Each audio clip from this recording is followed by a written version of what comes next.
this is the irony of it all, and this is the trap.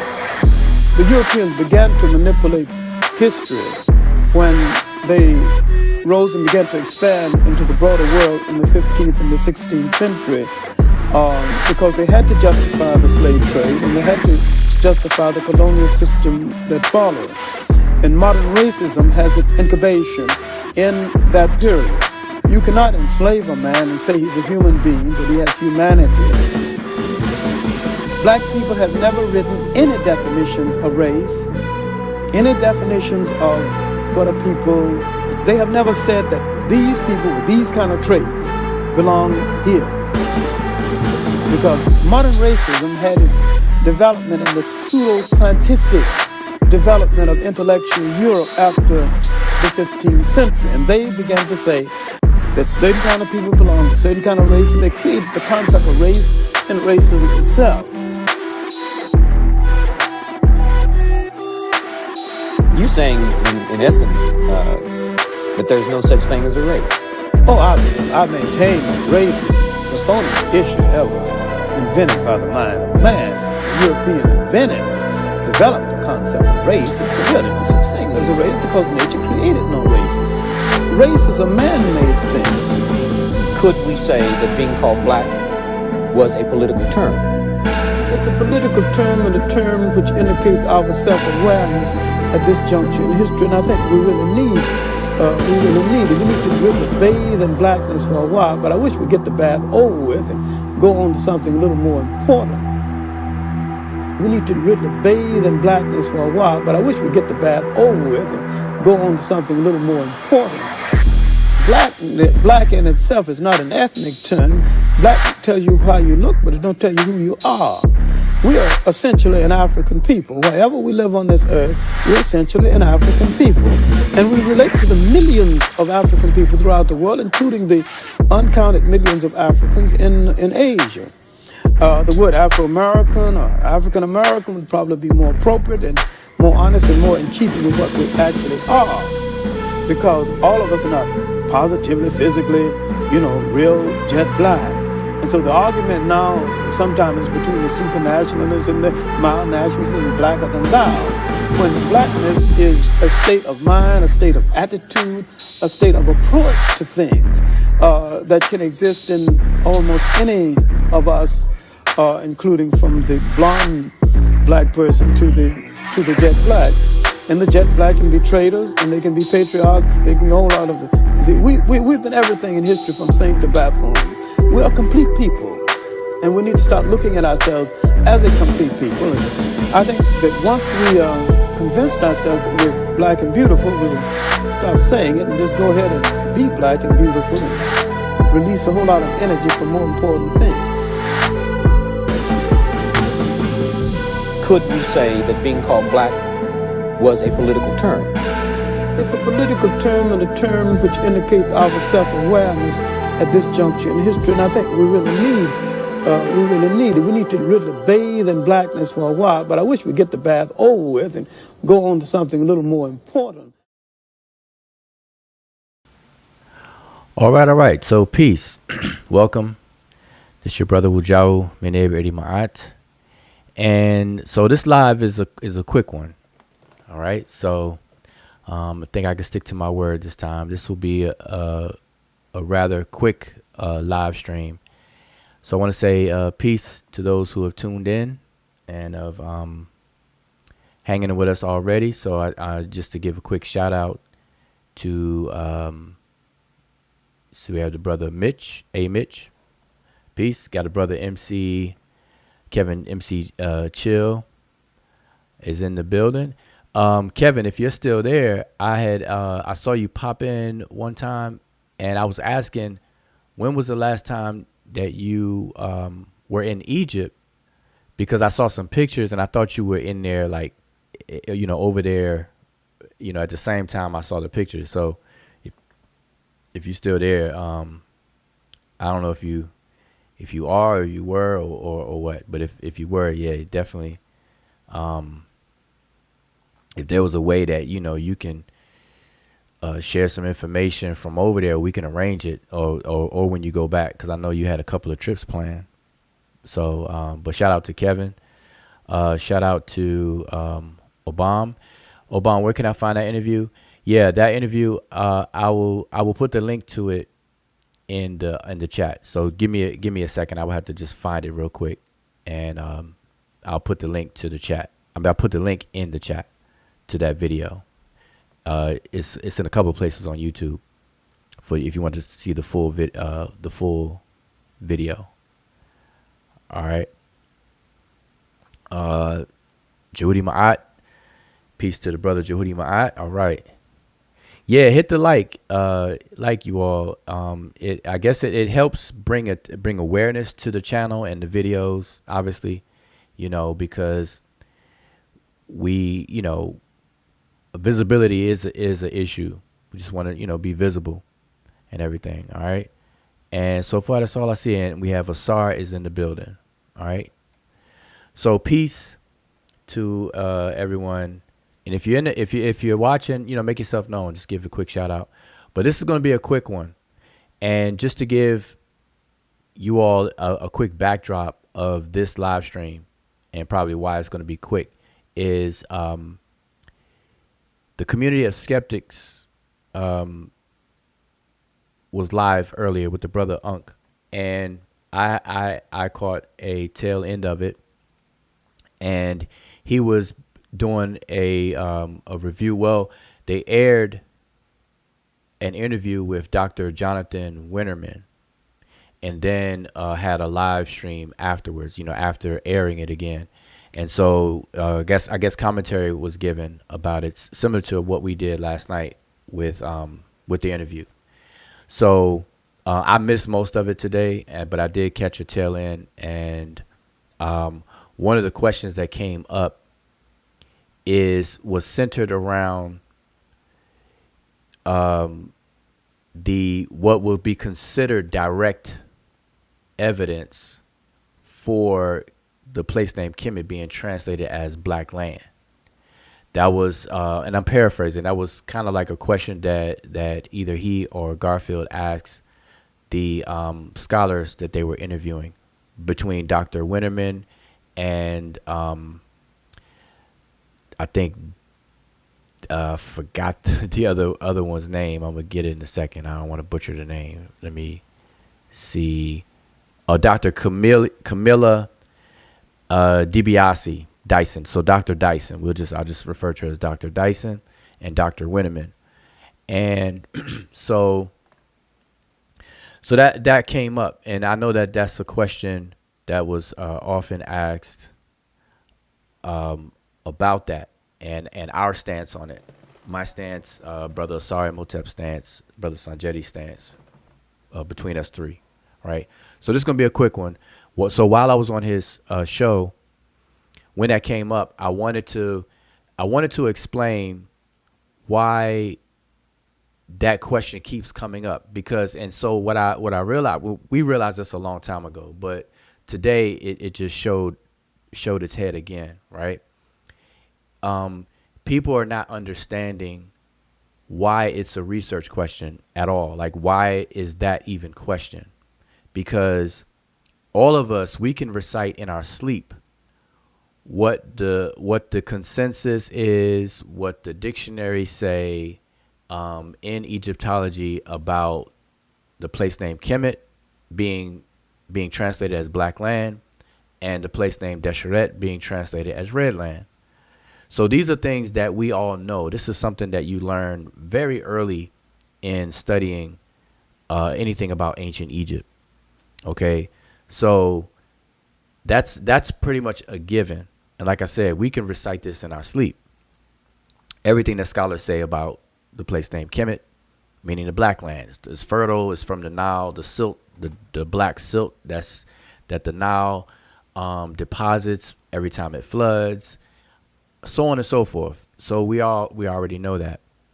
So when we question, does it really mean black land, or does Desheret really mean red land? Or put another way, what's the meaning behind that? Is that it?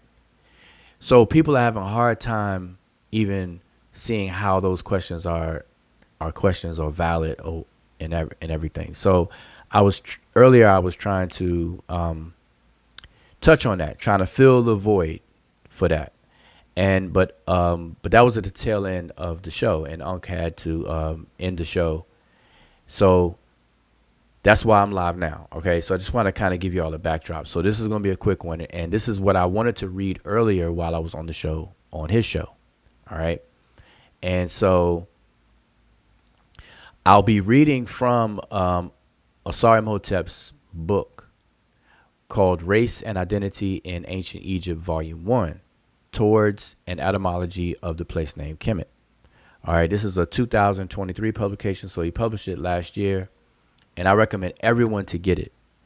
It's about 400, just try to see how many pages. It is roughly 480 some odd pages. So it's almost close to 500 pages.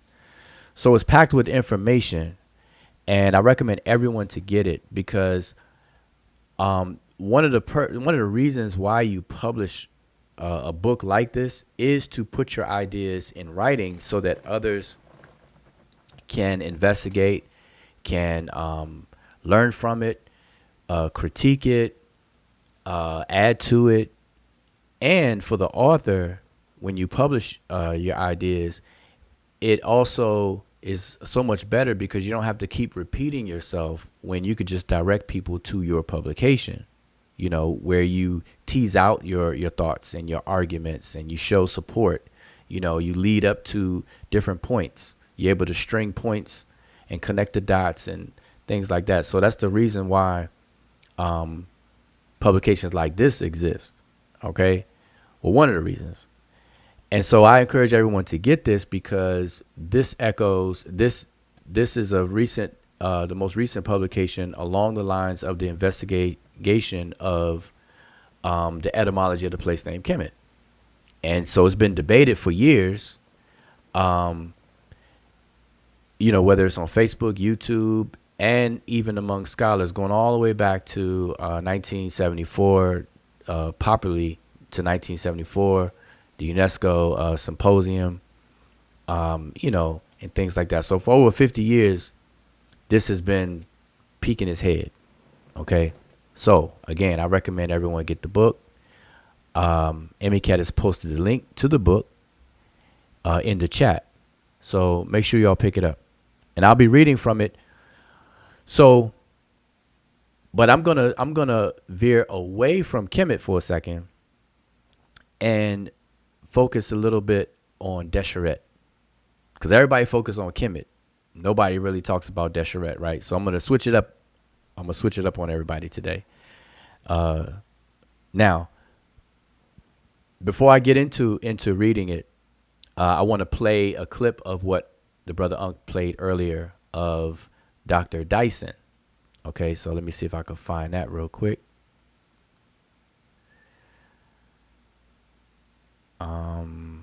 Where are we? Dr. Dyson. Right here. Okay. So I'm going to share my screen. I'm going to play two clips. Now, briefly, what we're also doing, as we did last night. Last night, if you missed the show, look in our archives on our previous show from last night. We gave commentary on the interviews of these various scholars. So last night we did a commentary on the interview that Brother Garfield and Unc did with Dr. Jonathan Winterman. And so we basically gave our commentary about that interview and the statements that were made and things like that. And it was good. I enjoyed that interview and the information that did come out and things like that. So I'll be doing that. We'll be doing the same thing with Dr. Dyson and any of the other scholars that have been interviewed by Brother Garfield and Brother Unc. So as they post them, then we'll give our thoughts and commentary on it, because a lot of people have been asking for us to do that. Okay, so that was last night. So right now, today, Unc played a small clip of a piece of the interview from Dr. Dyson. And so I'm going to play a little clip. So this doesn't constitute my commentary on the full interview. We're going to do that another time. But I'm playing this clip to make a point, to address the issue. So here's the issue that I'm addressing. What is the validity and why are we even asking the question if the place name Kemet actually does mean black land or not, or the place name Desheret, does it actually mean red land? And even so, what does that mean? What does red land mean? What does black land mean? You know, and things like that.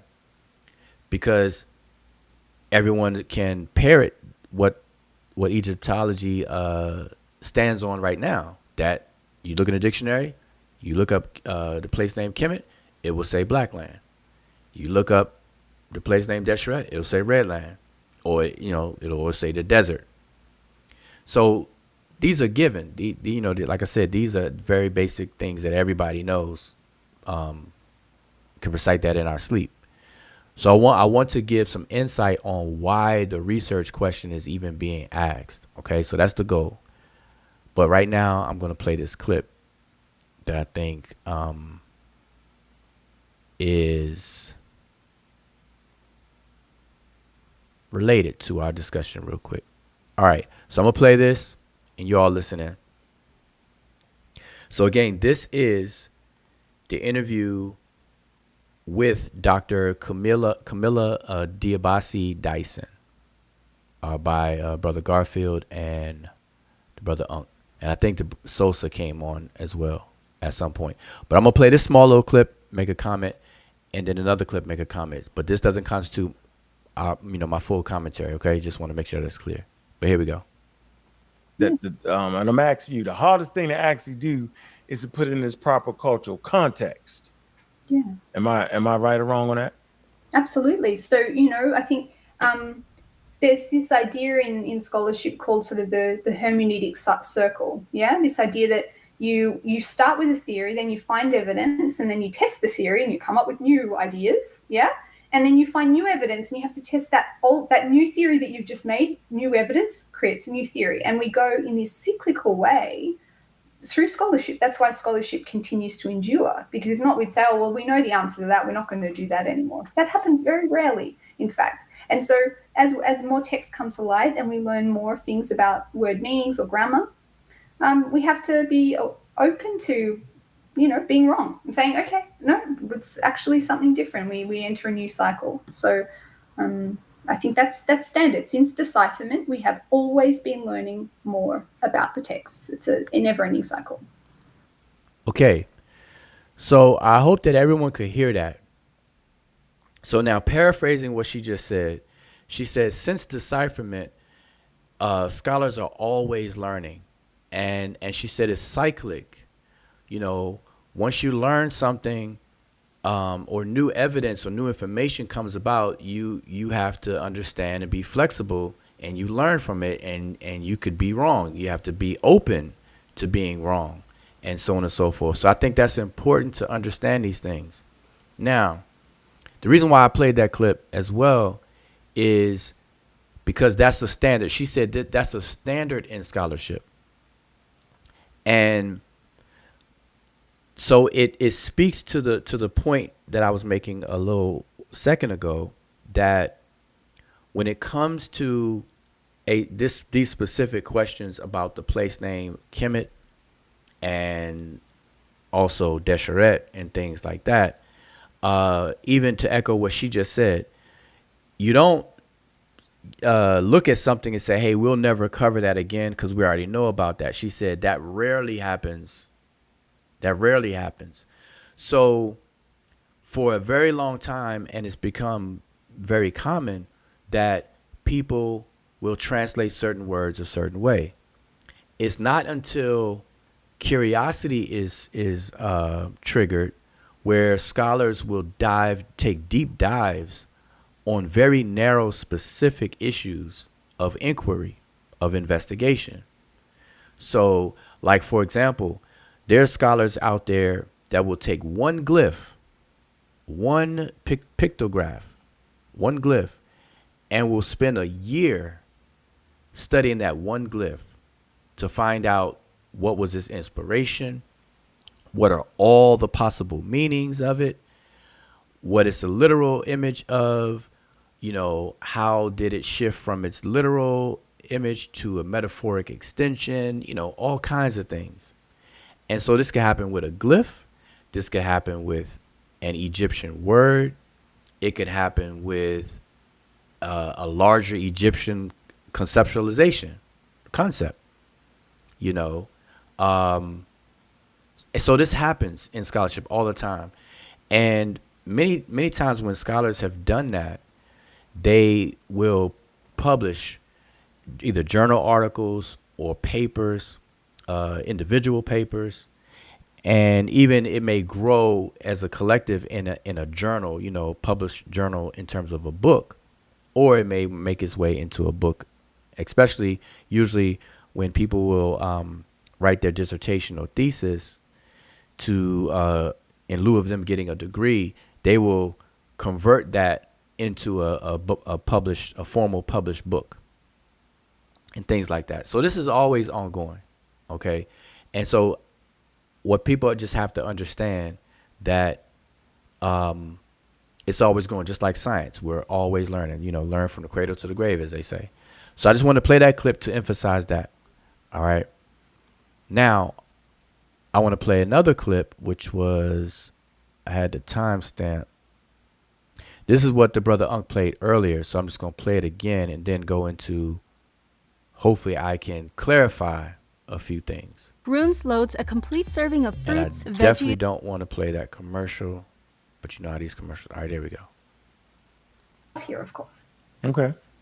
All right. Like that. So.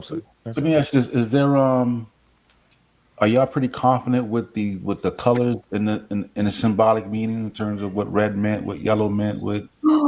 Oh, you just fell into my. You missed it earlier. So that's what she's working on. Let's go.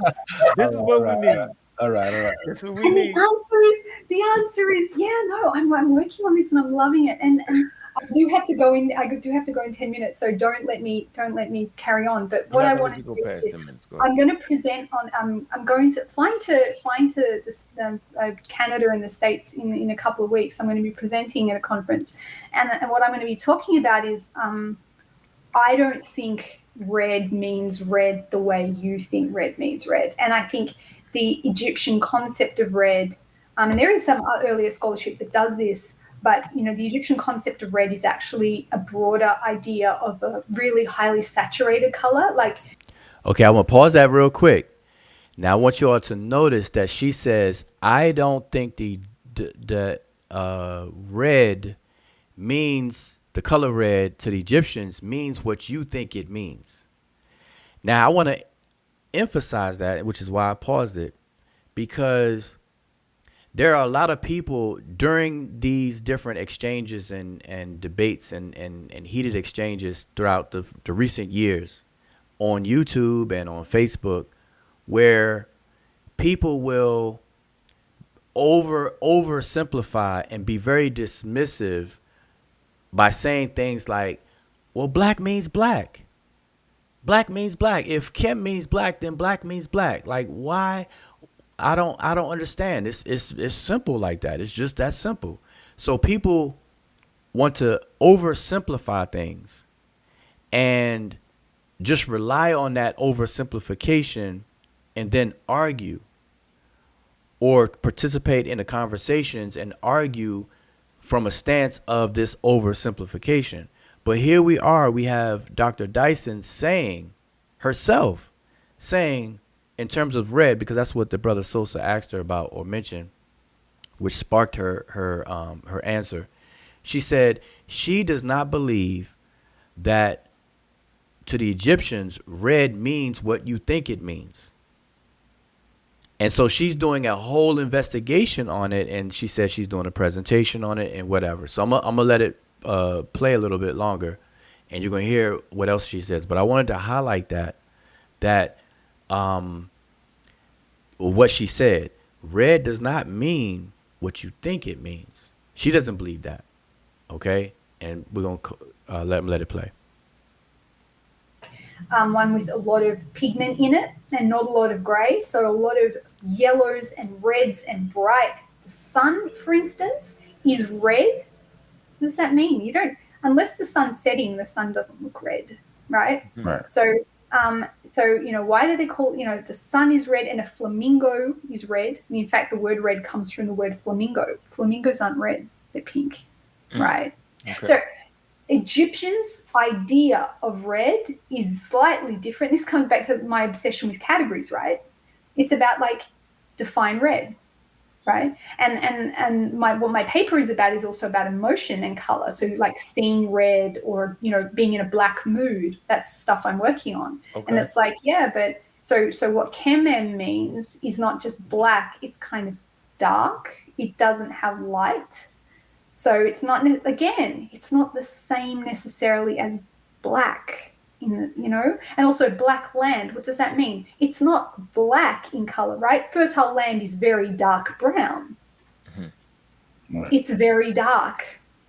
It's not necessarily black. So it is about understanding that color categories, we're going to talk about color, and we're going to talk about categories in different cultures. It's important to come at it and say, okay, what does the word mean first? And how does that, change our appreciation of what we're looking at when we read the language? So you can translate it as red if you like, but you might not be very accurate when you do it. You might translate that as black if you like, but you might not be very accurate when you do. Mm-hmm. So I want to pause it right there. You hear what she said? She said, you may translate it as red if you like, but you may not be accurate when you do. You may translate it as black if you like, but you may not be accurate if you do. So I hope y'all caught that.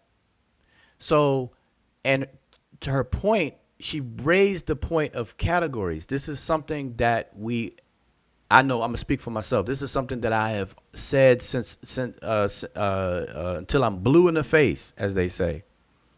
I have always maintained that colors, although they're attributive in nature, which are properties of objects, because we have eyes and we can see, right? And we distinguish colors, but colors also serve as categorical labels. We categorize things using colors as well, and every human grouping does the same thing. So there are color associations with categories that are not literally for the property of that color. Okay? And so she was raising that point, that categories. She was talking about categories in cultures, ancient cultures. And so these are the points that are often left out of these conversations. But these are the points that we make and scream from the mountaintop. But when we say it, it's ignored, or it's maybe misunderstood. So that's why I'm playing this clip, because this is the clip that Unc played earlier.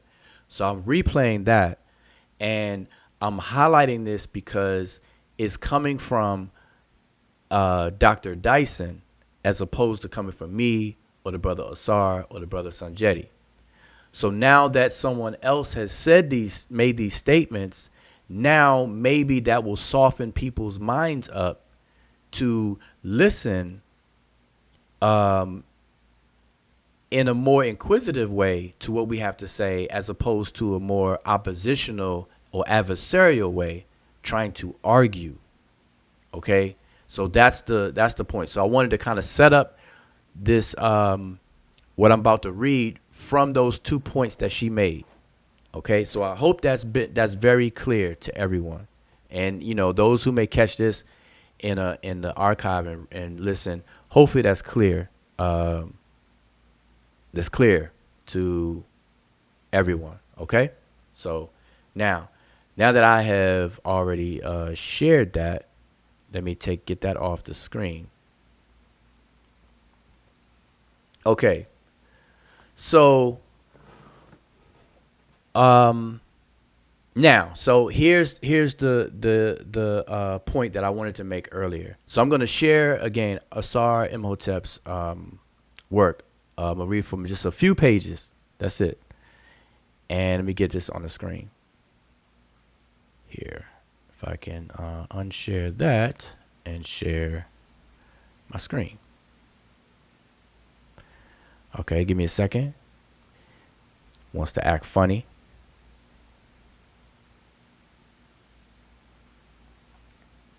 Okay. Now, before I continue, before I actually read from Asar Imhotep's book, I'm going to share something else. What I'm sharing is an ancient Egyptian dictionary that is popular as well, just like the Mark Vigas dictionary. And remember, I encourage everyone to get all the dictionaries you can. Never rely on one dictionary. Don't do that. Get them all that you can. For beginners, I definitely recommend Mark Vigas. That would be my top recommendation because of the easiness of it, of its use, and the way it's arranged, and the fact that it's free, and it's in a PDF format. It's searchable, the whole nine. So that would be my number one recommendation for beginners to use. But I always tell people, get all of them, get them all, and I give them to people, especially people who take my classes. I make sure I equip them with all of them. All right. But now I'm showing this dictionary to help clarify the points that are being made. Right. So what I wanted we ought to pay attention to when it comes to the word Kemet, and you all have definitely heard us say this many, many times, but I think it's due to be repeated right now. OK. When we're dealing with the word Kim or Kemet, you'll hear us say that there are many Kims in the language. Because what happens is people will ask, well, what does Kemet mean? Or they'll say, does Kim mean black? And I'm sure you heard the question asked that way. They'll ask it just like that. Does Kim mean black? And whenever I'm asked that question, I always have to say, I have to answer by saying it depends on which Kim. And then people have a puzzled look on their face. They're like, what you mean which Kim? Either it does or it doesn't. And people want to rush the answer. And I have to tell them that there are many Kims in the language that have different meanings.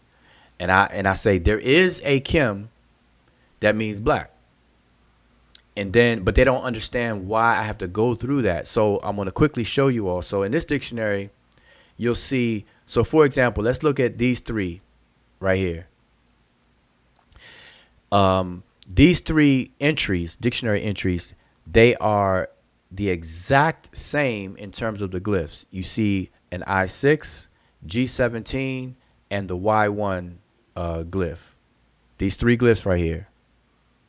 The same for this entry, the same for this entry. They're all transliterated the same. KM, KM, KM. Okay? The first one is translated as black. The second one is translated as completion, profit, or duty. The third one is translated as total up, amount to, complete, put to an end, pay to. Okay? So this should illustrate for everyone why it's important to be very, very specific when asking questions about Egyptian words. And here's why. When we transliterate, the result of transliterations, you will have a lot of transliteration homographs. And for those who don't know what homographs are, homo means same, graph is to write. So what homographs is that you have the same character, so different words that are spelled the same. In transliteration, all three of these are spelled the same, KM, KM, KM. But also in the glyph now, even going back to the Egyptian original, there are also homographs because these are identical 3 glyphs for all 3 entries. So whether on the Egyptian side or the transliteration side, they're homographs. And so homographs are words that are spelled the same but have different meanings. So you see this one is black, this one is completion, just to use these two. So that's why it's important to have this understanding. All right. And then we do the same thing for Kemet.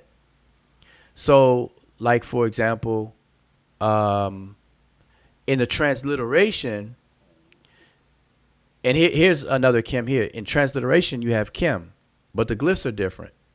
Here you have Kemet. Here you have Kemet. One of them is the place name Kemet, talking about Egypt, and it has transliteration, the Black Land. This Kemet right here is completion, similar to this Kem, completion. All right. So one has a raised bread loaf, which is transliterated as letter T. The other one doesn't. Okay. So and there's many more. This dictionary just lists what I'm showing you, and I'm showing you this to be concise to make that point. So hopefully everyone understands the idea of homographs. Okay. There are a lot of homographs in the Egyptian language, a lot, tons of them. So we have to be very careful and very specific about that. Okay. So I'm going to stop sharing that, and now I'm going to get to Asar Imhotep's book. All right. Quickly share that. Also, if Imhotep can be so kind, we did a full show on homography, synonymy, which is homographs and synonyms, and polysemy. We did a whole show on those 3 concepts, gave examples, explained it. So I definitely encourage everyone to watch it. And we do these shows because all these are very important pieces of information that you need to know to follow along with a lot of these different conversations. Okay. So we did a whole show on that, but I just wanted to demonstrate that real quick to remind everyone that homographs exist. Okay. So I'm sharing Asar Imhotep's latest publication, 2023. Again, this publication here, Race and Identity in Ancient Egypt, Volume 1. All right. But I'm going to focus on Desheret, and I'm going to read that part. Now, I have it on the table of contents just so you all who don't have his book, if you don't have it, shame on you. That's why I'm encouraging you to go get it. It's on Amazon. Imhotep put the link in the chat already. But just to show you the table of contents, Chapter 1, he's going over methodological considerations. Chapter 2 is entitled A Contribution to the Meaning of the I-6 Glyph. Is it a crocodile skin? Is it a foot? Is it what? Just is it burnt charcoal or what? All right. Chapter 3 is towards an etymology of the place name Kemet. And then he has several appendices giving tons of other information and references, resource reference material that will definitely help you out, especially Appendix C, because what he's done in this appendix was to list out all the different variations of the word Kem and Kemet in modern dictionaries. And so it's pages and pages and pages of that. Okay, that's very, very useful and valuable because you can find them scattered everywhere else, but Asar in his appendix consolidated and put them in one place. All right, made it convenient for everybody. Okay, so definitely that appendix C is valuable. So I just wanted to show the table of contents, but the area where I'm going to read, I'm going to skip all the way down. I think I was on page 238 and 238. All right, here we go. I'm going to start here. So remember, because the title of this live stream is Desheret, red land, like a question. Red land? Does it necessarily mean red land?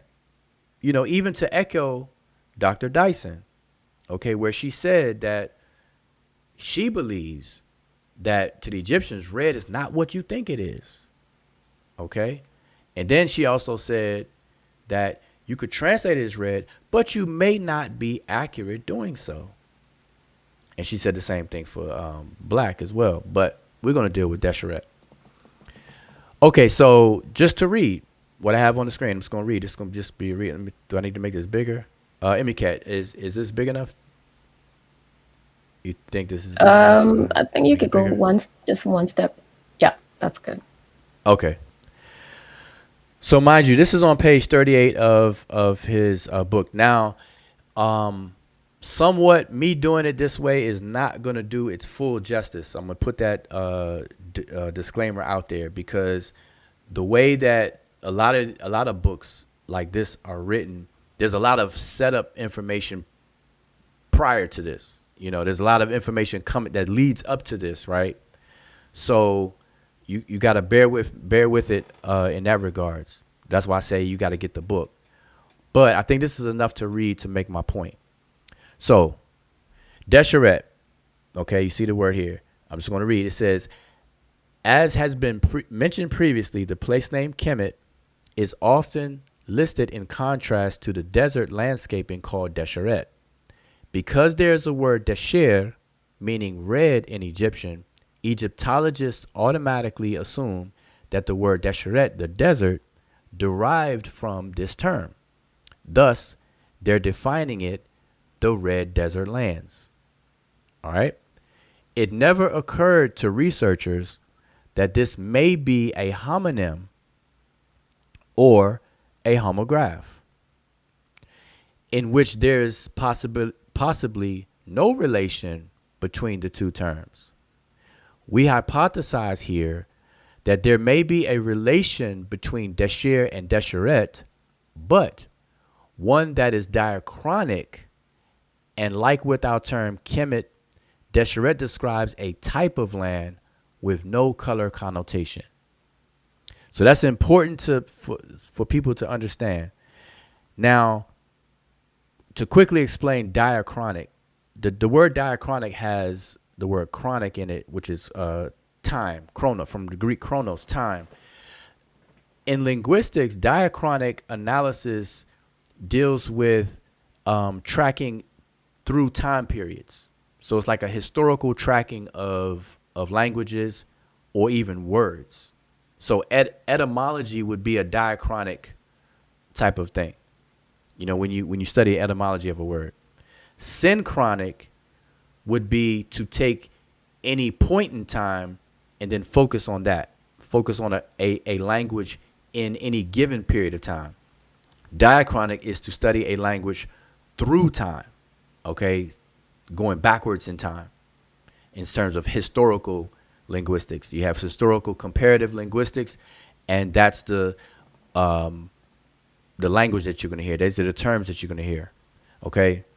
So just to repeat, we hypothesize here that there may be a relation between Desher and Desheret, but one that is diachronic. And like with our term Kemet, Desheret describes a type of land with no color connotation. All right. Now, I'm going to keep on going.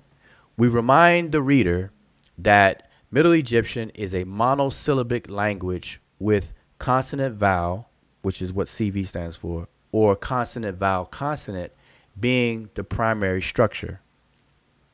Consequently, most native words in Egyptian have a consonant vowel root, and each addition of a consonant grapheme, which is another consonant vowel combination, is the addition of another morpheme to the monosyllabic root.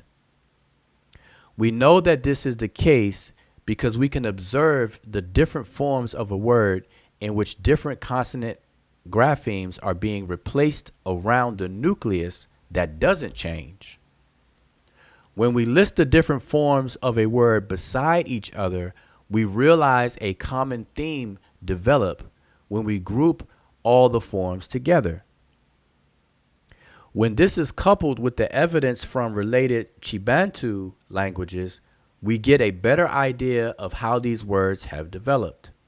It is on this grounding for which the true etymology of the word Desheret becomes apparent.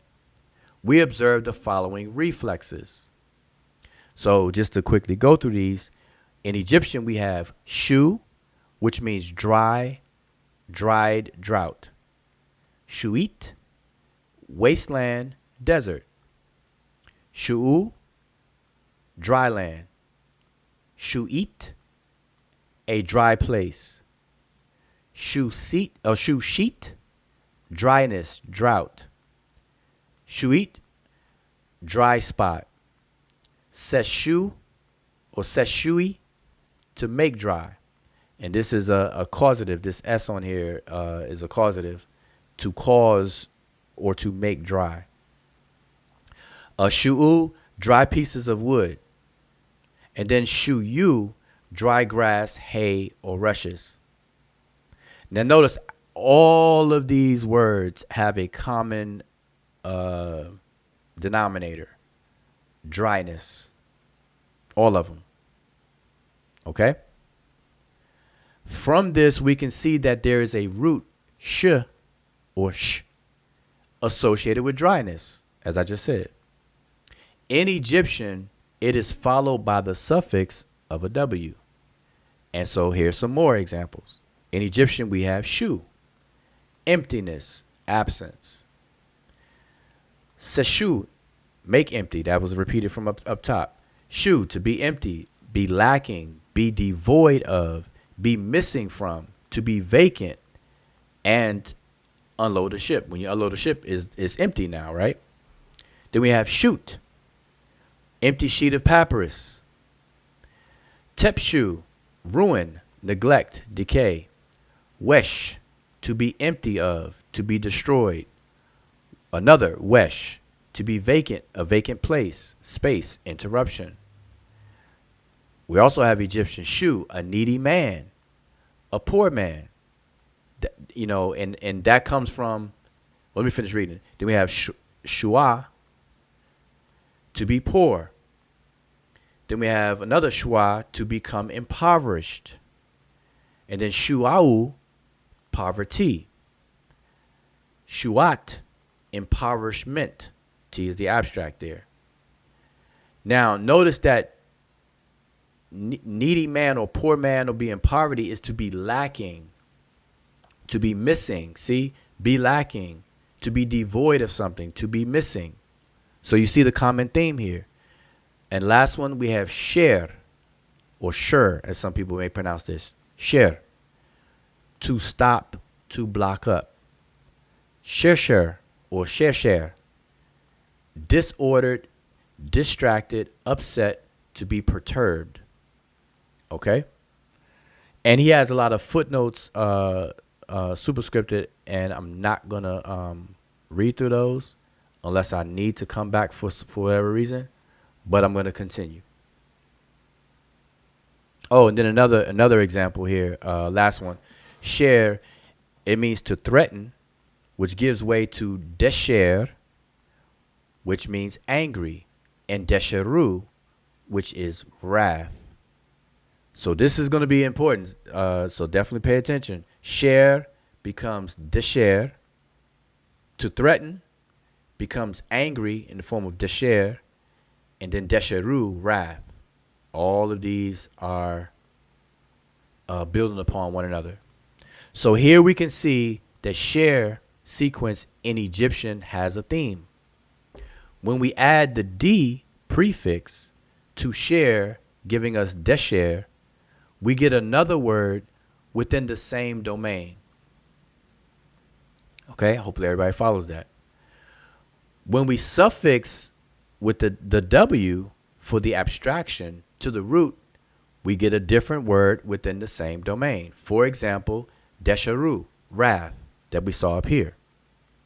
Okay, that's the W for abstraction. So it starts out with desher, angry, and then added the morpheme for abstraction, desheru, and it becomes wrath. All right. Now, the R in the share root is a verbal suffix conveying either A, an action carried out to completion, or B, an action abruptly carried out. And then the reference is in Takis reference. Example, Desheret, impurity and dirt. Then we have Desheret, fire, flame. Another Desheret, desert, foreign country. So you see the common theme that's playing here, right? I hope everybody's seeing this and following along. The monosyllabic root she or sh signifies lacking, dryness, poverty, emptiness, absence, devoid of, depletion, deprivation, disparity, deficiency, etc. from fire, as we will soon see further below. In other words, it's a catch-all for the diminutive, lacking, or danger. The former can be found in the words sheri, talking about diminutive. Sheri, which means the little or the younger. You know how in DC we used to say youngin. But the junior person, the little. Then you have sherer, which means to be little, to be meager, with the R as a verbal suffix. All of these concepts are encompassed by the sher root, which is evidenced more in the following terms. So now we are providing, or Asar is providing more evidence. We have washer, which means dry, wither, absence, lacking, to be bald. Another washer, which means to dry, to parch. Another washer, to be absence, to lack. Another washer, dry land, dry area. Then we have wesheret, which means dry land. Thus, Desheret, desert, is a different form of wesheret, dry land. And then shuyit, desert. So notice we have Desheret, wesheret, and shuyit, all meaning desert or dry land. Okay? The difference is in the prefixes and the suffixes. For example, the D and the W respectively. Because remember, the what's being pointed out is that there's a common root here, sher. And sher itself as a root means dryness, emptiness, lacking, danger, all of those things. Those are very important points. Those are very important, because you're gonna we'll find out that that's exactly how the Egyptians saw the desert: lacking in water, dangerous to live, etc. All right. Where was I? Okay. Therefore, I'm here. Therefore, we argue that Desheret, desert, has nothing to do with the color red, and that Desher, red, and Desheret, desert, are paronyms. Paronyms. And I remember, I forgot who it was on a live stream, and I wish I remember who said it. But I guess it's not important. I'll think of it later. But this is another important word in linguistics, paronymy. Paronyms and paronymy. And also punning. Okay, those are concepts that everybody needs to become familiar with, especially when studying ancient Egyptian language and text. We have to be familiar with these things, okay? So again, let me read this again. Therefore, we argue that Desheret, which is the desert, has nothing to do with the color red, and that Desher, red, and Desheret, desert, are paronyms. Okay, that statement goes back to what did I read before? Here, wherever I had that word diachronic at. Right here. We hypothesize here that there may be a relation between Desheret and Desheret, but one that is diachronic, where Desheret describes a type of land with no color connotation. So now you see the connection between this sentence and where I'm at now, down here.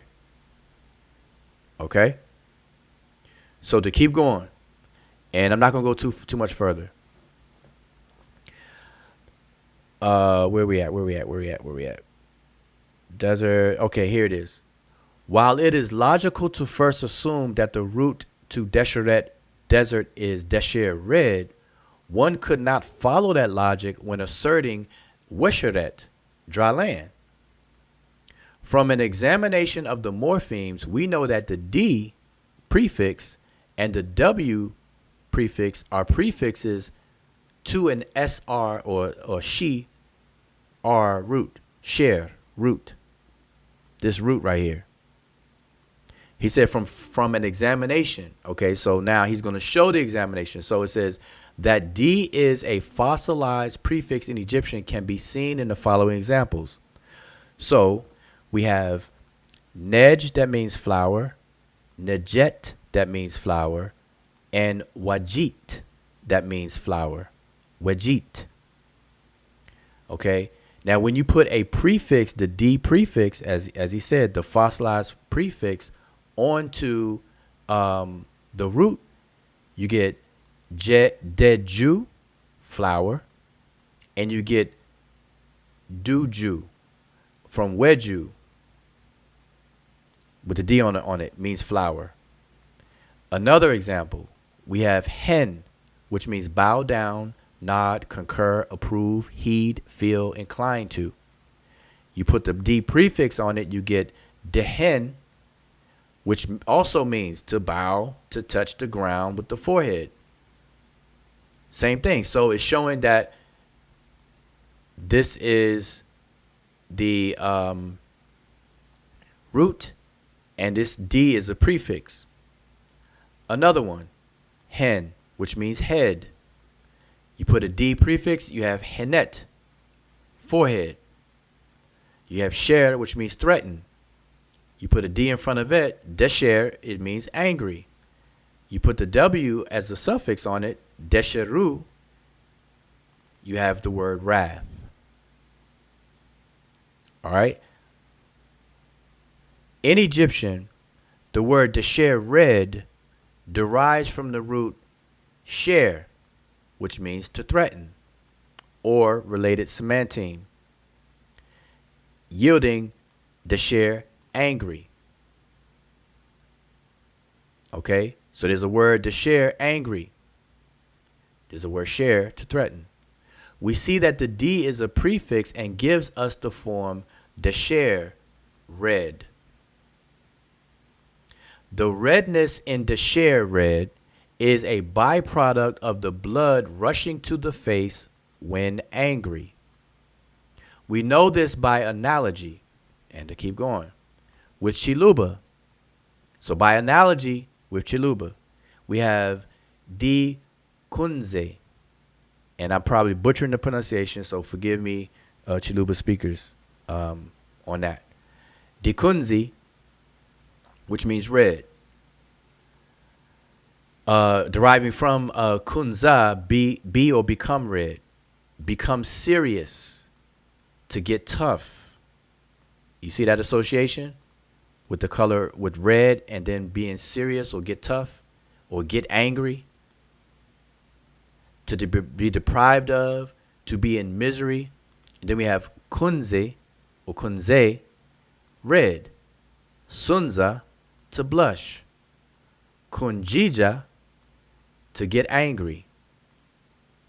These two terms may be related. If so, we'd argue a change similar to DKZ giving way to DSR. Or the S here is the sh sound. So DKZ gives way to D, she, R. If our analysis is correct, then we know that the word desher, red, does not come from the word desher, flamingo. For example, as argued by Goldwasser, etc. Instead, it is the other way around. However, the word Desheret, desert, comes from a different semantic path, but from the same root as Desher, red, as evidenced by Chiluba. The word Desheret, desert, derives from Desheret, fire, flame. Y'all, excuse me. A fire, flame. And then he goes on to give Chiluba examples of the following evolution in Chiluba to deal with that. Going down, just to finish this part up, this is reflected in Chicam, which is ancient Egyptian language, all right, by the way, as mesher, burn up. You see that share root again? Sha'u, to burn, pain, to be sore. Sha'im, be hot, burn. Another possible reflex in ancient Egyptian or Chicam is neser, to burn, to be inflamed. If y'all can see that, burn and be inflamed. Inflammation, flame, fire. Neser, angry. Notice how the same word for fire, here's the point. The same word for fire leads to a semanteme of angry. Okay? With affixation to the root in Chiluba, we have the following: Disuya, Diosh, desertification, Dishila, being burnt, desertification, Dishil, parched land, Mushila, carbonized residue, fly, ash, pulverized coal used to blacken, Yoruba, Asale, barren and be worn out, Asale, desertification. I'm not going to try to butcher these words, but we have Kosile, Fosili, Sile. I know I'm butchering, that's why I'm laughing. Meaning desert. Ekosile, desertion. In Igbo, you have Azala, Azara, arid land, desert, wilderness. The underlying observation is that a desert is a land that is a wasteland, as if it was consumed by fire. And that's important. A desert is a land that is a wasteland, as if it was consumed by fire. The connection between fire and heat is obvious, but more importantly, there is a connection between a desert and its inability to produce life. This is reflected in the Chiluba Shuwula, stunted, to degenerate, to diminish, prevent the growth or development, Dishala or Dishala, to remain behind, underdeveloped. Synonyms for underdeveloped are weak, immature, small, undersized, unused. And now compare the sherer, which means little, meager, young, junior, and short. And sheri, to stop, to block up. Thus, when we examine collectively the forms above, we see the meaning change. So here's the meaning chain. Fire gives way to anger and red. Fire gives way to consume, diminish, and little. Fire also gives way to desert, barren, and wasteland. When it comes to the desert, it is seen as a land that has been consumed by heat or fire, and as a result is now barren, a wasteland, a land of no growth and opportunity. That is a land of stunted growth. And then it goes on and on and on. So I don't want to read the whole thing, but you see all these different comparisons and things there. So the point here is going back to the point. When the question is asked, does Desheret actually mean red land for the sake of red, the color red? Notice that although the dictionaries will say Desheret, the desert or red land, same thing with Kemet, black land. when asking these type of questions, this is a linguistic inquiry. So you have to use the tools of linguistics to actually come about all these different pieces of information that will provide the evidence. And remember, Dr. Dyson was saying, the more you know, she was saying the learning is in a cyclic process. And she said, once you develop a hypothesis, you test it, and then you take the information from that, and you go forward and you develop another one, and then you got to do the same thing. It's repeated. And she said it's cyclic. Okay, so instead of stopping at Desheret meaning red land, because that by itself doesn't make sense. And that's why I always ask the question, what does red land actually mean? Because you say Desheret means red land, but now let's define what red land means. Same thing Dr. Dyson said. She says, now define red. Now define black. In that clip I played. She says, now you got to define it. So, but now in order to do that, how are you going to do that? You have to use the tools of linguistics, because now those tools are available. Now you can do comparative work. And if you find cognates in related languages and you start to see patterns and develop the regularity, especially in historical comparative linguistics, when you establish regular sound meaning correspondences to extract from the related language its words that have the same meaning, then you look through those words and you see these patterns. And this is why Asar is doing this down here with Chiluba here, and further down where I was in Chiluba you have Osha, which would be the equivalent root. But you do that so you can see the development even in the other related language. It's important to say related. You see the same semantic pathway, the semantic chain in these related languages. And so this provides you with more confidence to know that, okay, you're on to something. And so this is the point. And this is why we say that when talking about the etymology of the place name Kemet, everything that I'm saying about Desheret also applies. And so when we talk to these scholars and experts, if they're not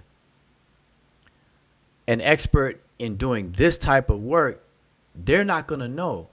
And they're going to simply parrot what we already all know, that Kemet is defined as black land. Desheret is defined as red land. We already know that.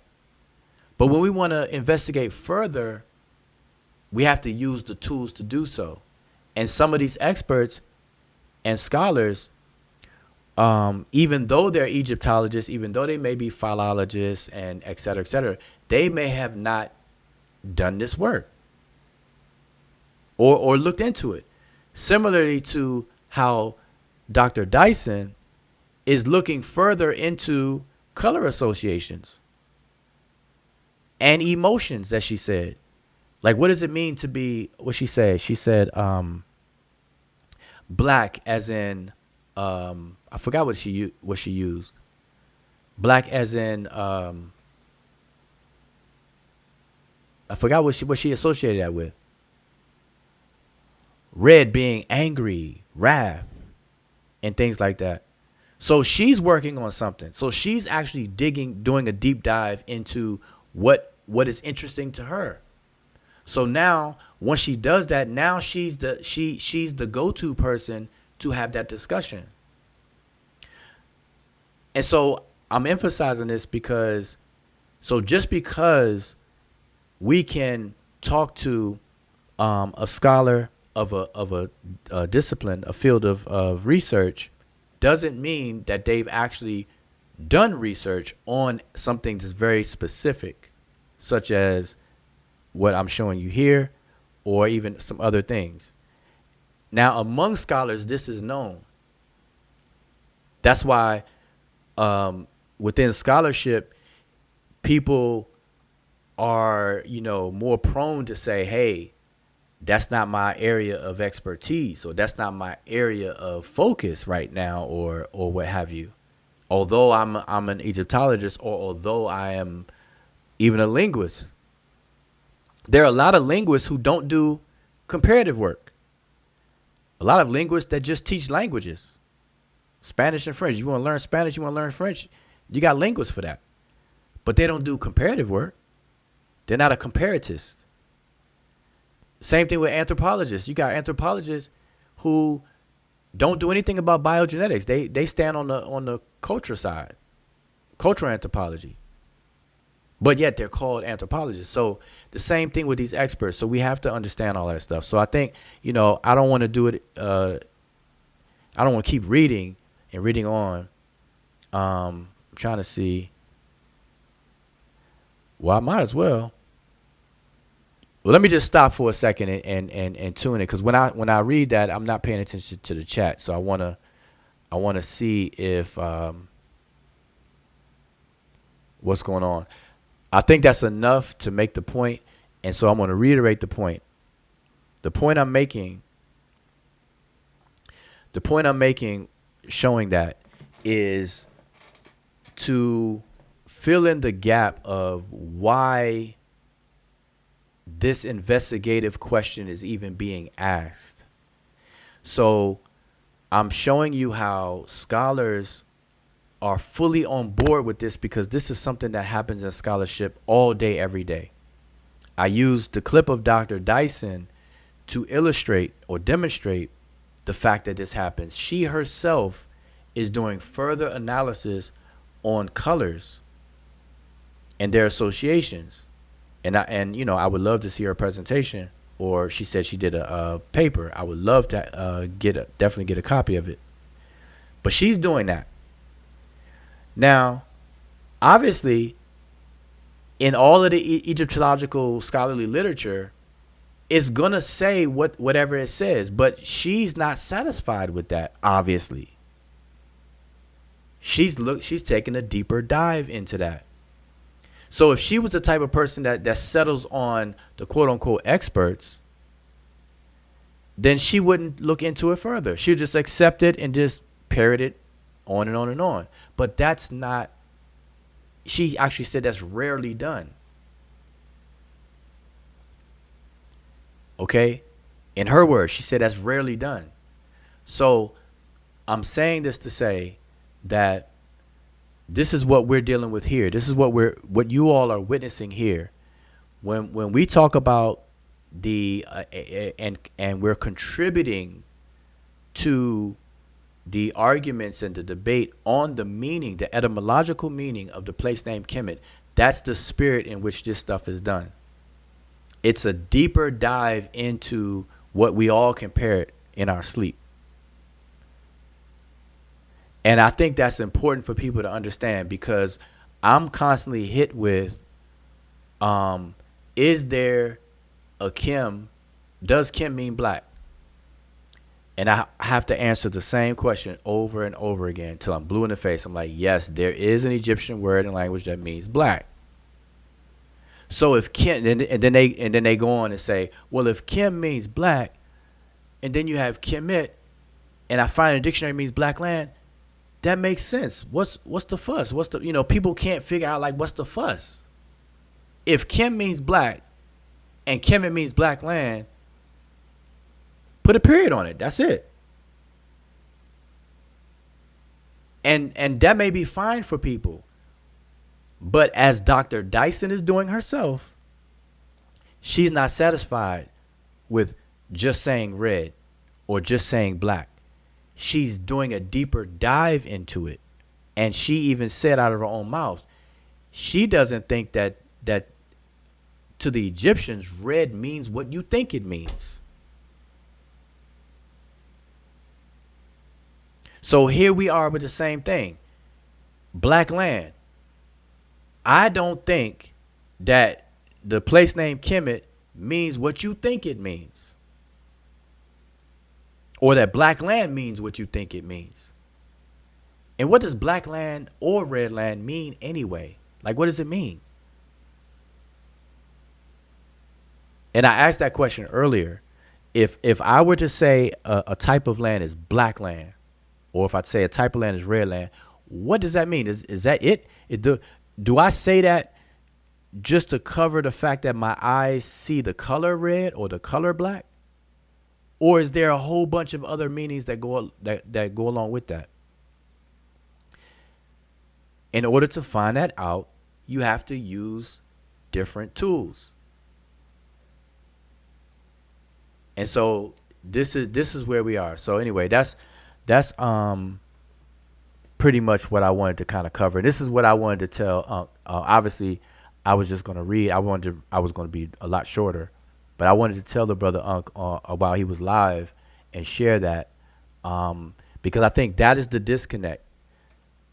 I don't think people disagree as much as people think that they disagree with this line of research. It's just that people don't understand why we're asking this question. And so hopefully I offered a little bit of clarity to that. So anyway, I want to get to the because I'm not gonna stay on long. I'm gonna get to the chat and indicate if you've been paying attention to the chat, if it is anything interesting, maybe I can address. But if you all have any questions about this, don't ask me a bunch of questions about something else because I don't want to make this too long. But if you have any questions about anything that I was just saying today, just now in this live stream, then go for it. Go for it. So, but peace to those who showed up and hanging out. Hopefully you understand. So, at least answer me that. Do you all have a little bit more clarity on at least why this research is being done? Or not? You all let me know that at least.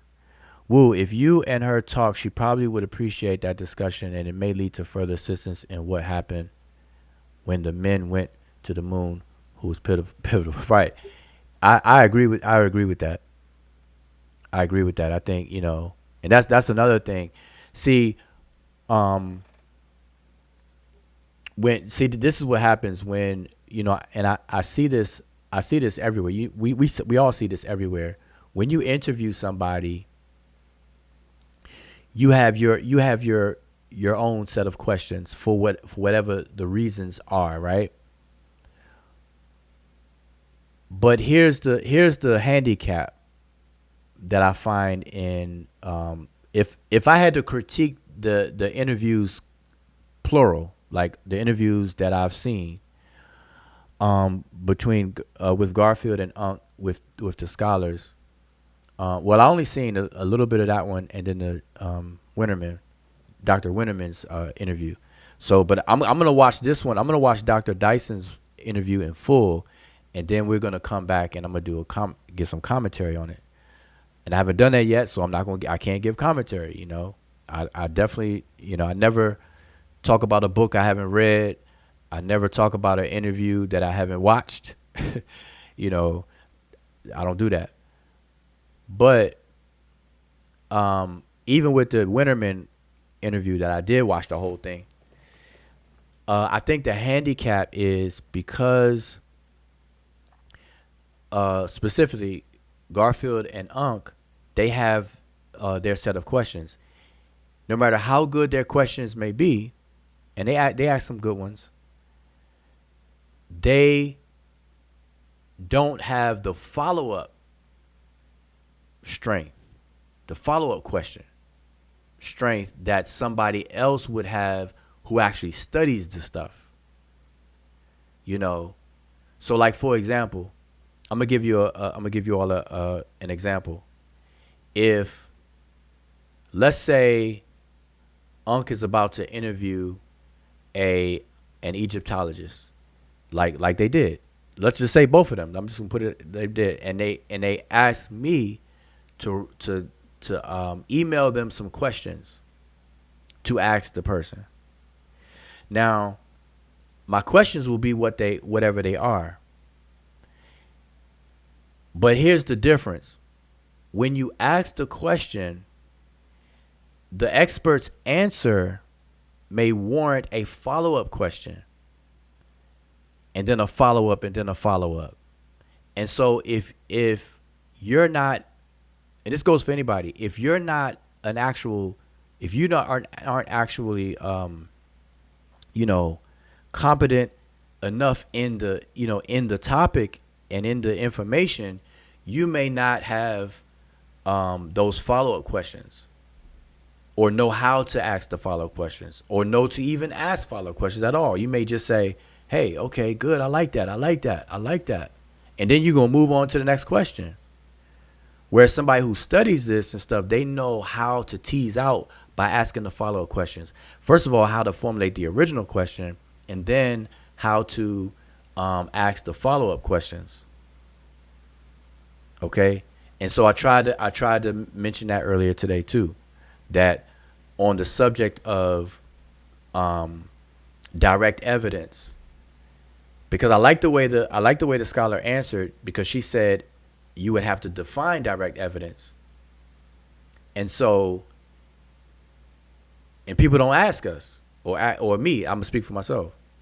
Like, what do I mean by direct evidence? And if I say that the evidence that I'm looking for is an actual linguistic and historical comparative linguistic analysis of the place name Kemet to ascertain its etymological history.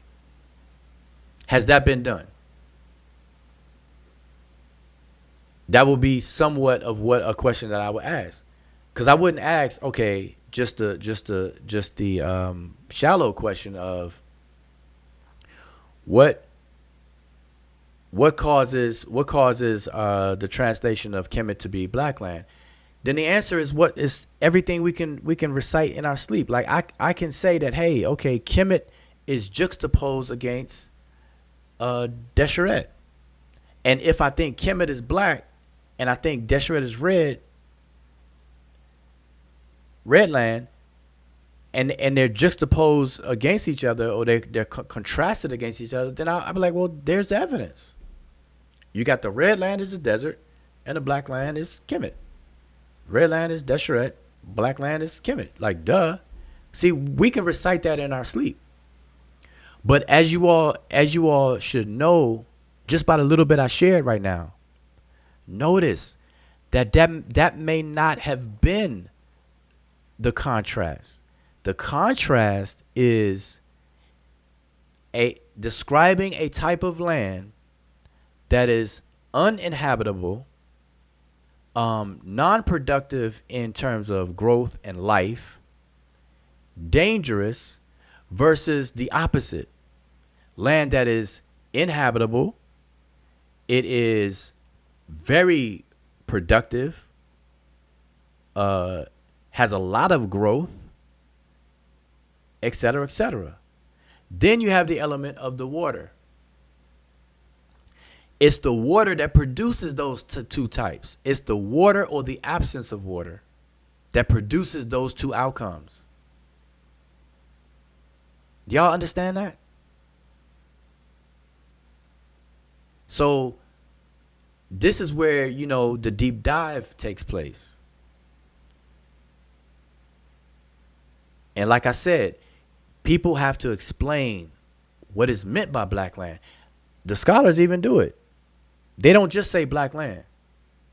They say black land. Then they have to have a ... They always say black land, due to the fertility of the soil of the dark silt that comes from the Nile, from the origin of the Nile coming down river, blah blah blah. The flooding. So they always have an explanation. But then when you flip it on them and say, well, okay, do the same thing for the desert, for Desheret, they'll have an explanation. Well, and they'll say it. They'll say, hey, it's barren. It doesn't have any life. It's infertile. They'll use words like infertile versus fertile, wet versus dry. barren versus fruitful, or barren versus what do you call it? What's the opposite of barren? Fertile, I guess. Yep. Productive. You know? So we could do that all day. And then it goes back to the color associations with this stuff through paronymy. All right? And that's what people got to understand. And that's what we've been saying for the longest time. But people are not getting it because everyone tries to oversimplify it. And I'll turn it back on us. We may be perceived as overcomplicating it. Because if someone sees this as a simple, Kemet is the black land, Desheret is the red land, bip bam done, then anytime we say some stuff on top of that, yeah, we're gonna seem like we're going over people's heads, like we're complicating it from that standpoint. But from my standpoint, everybody's oversimplifying it. So which way produces which perception or which stance yields the best results? It's the complicated one. Why? Because now we're getting into the psyche of the people, of the mind. Like, if they called it the black land, or if they called it the red land, or that's how we want to translate it, what's the deeper meaning? What did they mean by that, though? What did they mean by that? You know, and it's no different. I'll give you all an example. Let's take the word awud-ib. Awud-ib. The word awud means to stretch, to be wide, right? Ib is the heart. So together that phrase literally means a wide heart. So if I were to put it in a dictionary and translate it, wide heart. And then it's in the dictionary, everybody used the dictionary. Now everybody's going to parrot that same thing. What does awud-ib mean? Wide heart. What does awud-ib mean? Wide heart. Everybody uses it, so now that's everybody's understanding of it. Then somebody comes along and be like, well, what does wide heart actually mean, though? What's the meaning behind that, though? Let's go deeper.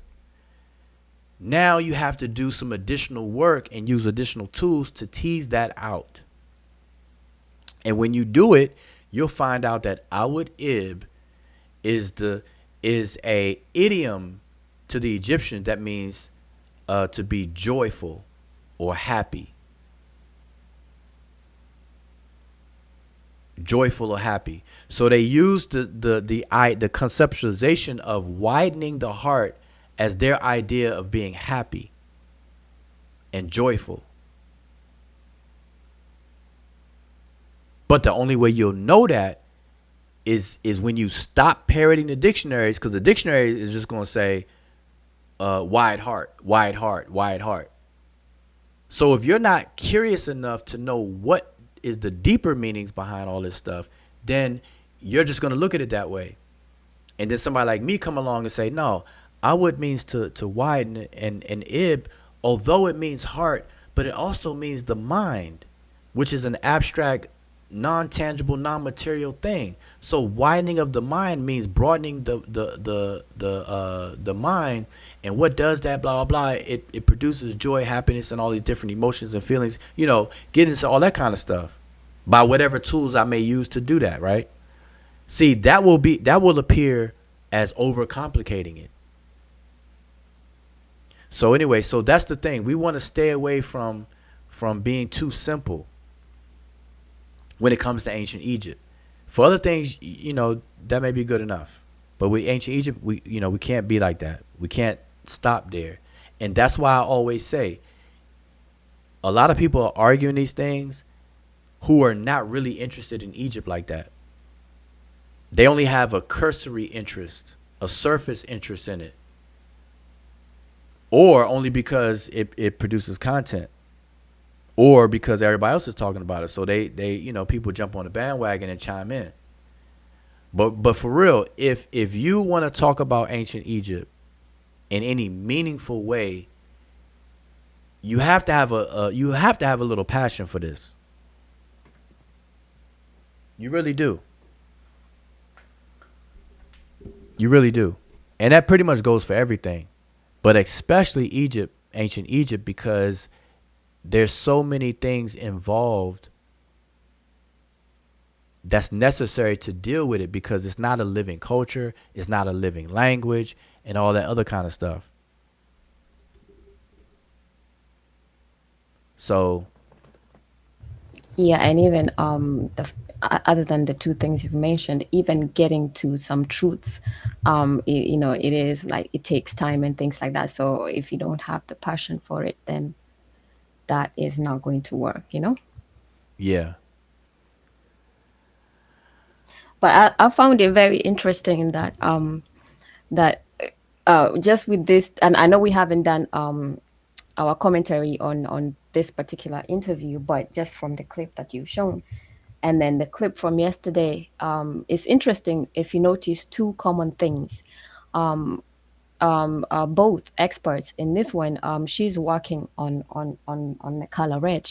That's her focus, and obviously, like she said herself, is that it just does it just mean red? There could be more. So because of that, there could be more. Even though when you go to the dictionary, we can say that the consensus in Egyptology is either red and things. Red is red, and things of that. Desheret is red, but for her, she feels that there's more to this, so she's taking up that particular task of figuring that out.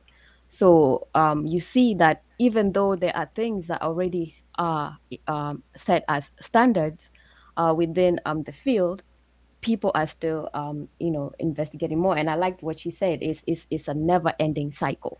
So ever since the decipherment, the other part of it is something that is never ending, and people are doing that because when before I forget, and then the other expert from yesterday too also did mention his project. He was on kingship in the new in the New Kingdom, and he said something to the I can't quote him verbatim, but he said something that what is already understood as what kingship in the New Kingdom is doesn't really work. So he's taking up that work that task to actually figure out, go deeper into it, and come up with what it really is. And notice, even on these two occasions, nobody gave these experts any pushback. Like, why are you gonna do that? The standard says this is this that ABCD and XYZ. So why you have to go and try to overturn? And why do you have to go and all those kind of talk were never given? I'm really surprised because Ankh is basically known for saying that.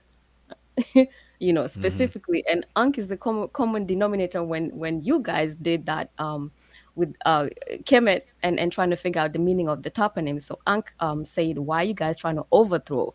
Why are you guys trying to overturn? But then Ankh also is on those two specific interviews with those two experts, and they are actually saying the same thing, that they are actually doing something outside of what is understood as the standard, and they're going to figure out what it is. And But see, they get a pass. They get a pass because they're perceived as being either having a degree or an expert, and they're treated differently, and that's the pass that's given. And so and that creates a problem, because it's not, when it comes to that, it's not about any of that. It's about the research question itself and the validity of it, and then the work that stands behind it. Because all you can do is do the work. And if you're doing it scientifically, then you're going to allow the work to produce the results it has, and then follow the evidence. You're not going to make up something and then hope that that's what it is. No, you're going to do the work, and the evidence that's produced from the work, or from, all of these different things, you're going to have to roll with it. And that's what happens. So what I just read, hopefully the little bit that I read right now, again, I want to encourage everybody to buy Asar Imhotep's book, first of all, right? It's almost 500 pages. Don't let that be intimidating, because there is a lot of pages with the appendices, okay? But read it. I only read, the what I read to drive the point home. Just with that little bit that I read, you all should be able to see that all these common themes within this word, this root, share, and how D and the W for the abstract, D as a prefix, changes the word, but within the same domain, but it all has the common theme, which is to be empty, to be without, to be dry, to be desolate, so on and so forth. I read all of that. And so the ancient Egyptians, they are describing a type of land. And that should make sense.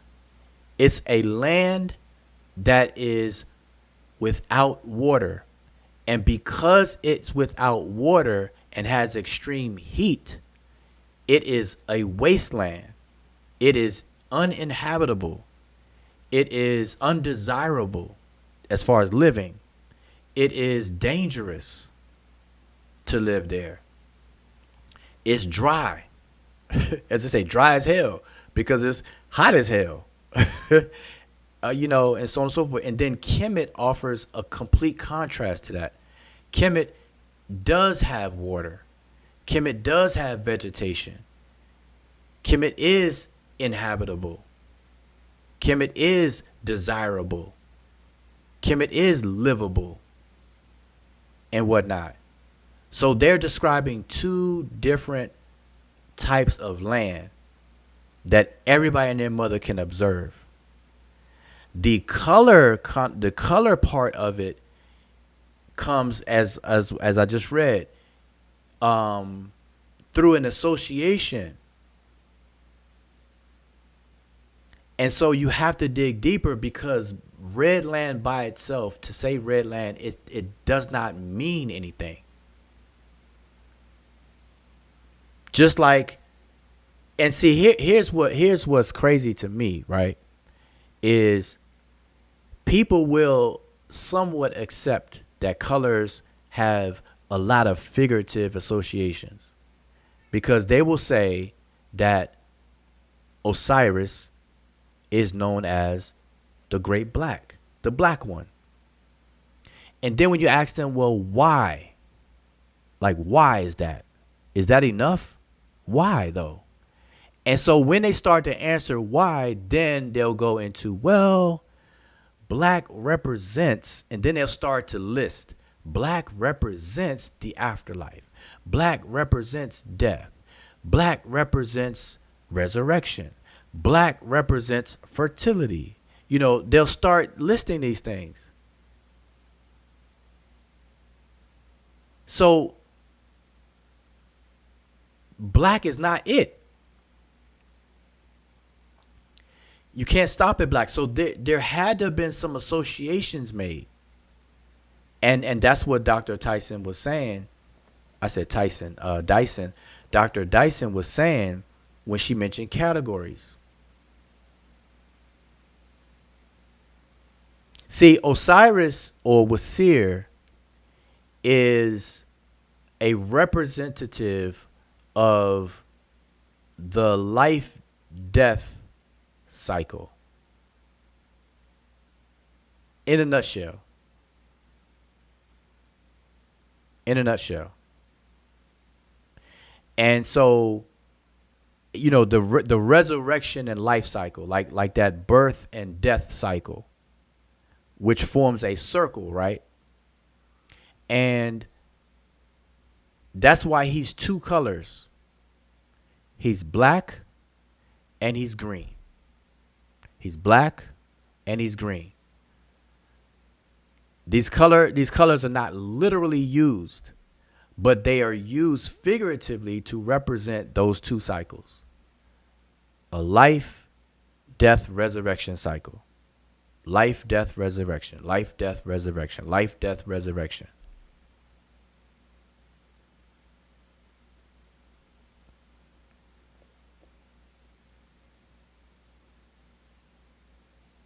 And they're just two colors. The ancient Egyptians had reverence for other colors: gold, red, green, blue. And their deities reflect these things. Ptah is painted green sometimes. Amen is painted blue sometimes. Why though? We can recite in our sleep that, okay, Amun is blue. Wujao, what color is Amun? Amun is blue. See, that's for simpletons. That's for people who stay stuck in Simpleville. But when you ask the question, well, why blue? Why is there an association of Amun with the color blue? Then you have to use some sort of tools and some sort of investigation to figure that out. So likewise, in some instances, you have to use the appropriate tools. So in this case, for Desheret and for Kemet, the place name, it's a linguistic one, a set of tools that you're using.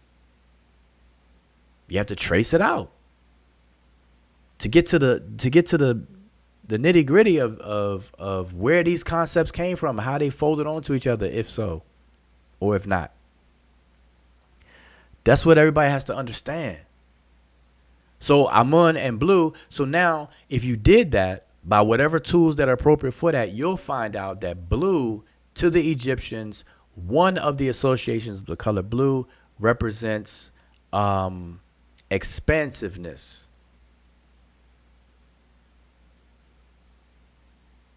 And what's the other word where something traverses and penetrates things or whatever?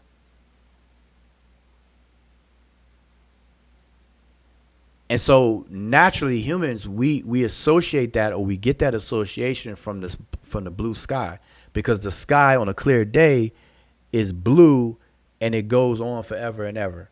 So this idea or this conceptualization of expansiveness and whatnot is what's being used to associate these colors. They're categories. There's no person that's actually blue. Like Amun is not even an actual sentient human being, period. So Amun, without even any color association, is already something that's not literal. It stands for something. I mean, even before you start talking about the colors. And that's what people don't understand. What does the desert actually represent? Before you assign a color to it, what is a desert to the Egyptians? Have anybody asked it that way? Remove the colors, right? And ask yourself, what was the Desheret to the ancient Egyptians? Minus the color, like just pause on the color thing for a minute. Just ask yourself, what was the Desheret to the ancient Egyptians? And do the same thing for Kemet.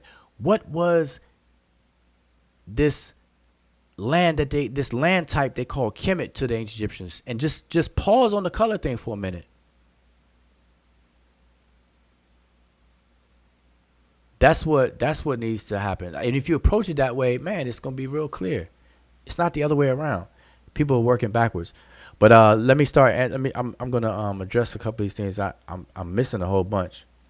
I think I scrolled up. So this is from Sat 12. This says there is also some Egyptian text describing white land to the south before unification. White land in the south stretching from Atfi to Gebel el Sicilia. Okay, are you just sharing information? Yeah, but that's pretty much widely known. That's why, I don't know if you were around when I talked about the cardinal points. The ancient Egyptians gave colors to the cardinal points. They associated colors with the cardinal points, and white represented the cardinal point of south. Red represented the cardinal point of north, and then you have green, and then multicolored for east and west. All right, but so it's widely it's widely known that white as a categorical color association is for south. You have the white crown in the south, the red crown in the north. All right. So I mean, I don't know how that, that's just color associations and stuff. The current blackology argument is that there is text describing a woman as red, therefore Desheret is the land of red-skinned people. Yeah, that's stupid. All right, that's all I'm gonna say on that. That's stupid. Don't allow that to grow. Don't allow that seed to grow. Don't allow that seed to grow. Definitely don't allow that seed to grow right there. Nobody was trying to live in a desert. Trust me. The Egyptian desert, man, let me see if I can find this picture. The Egyptian desert was the last place anyone wanted to live. The desert was seen as dangerous, uninhabitable, without water and all the other kind of stuff. On the flip side, it was valuable for its protective aspect because it provided a buffer zone for Kemet proper.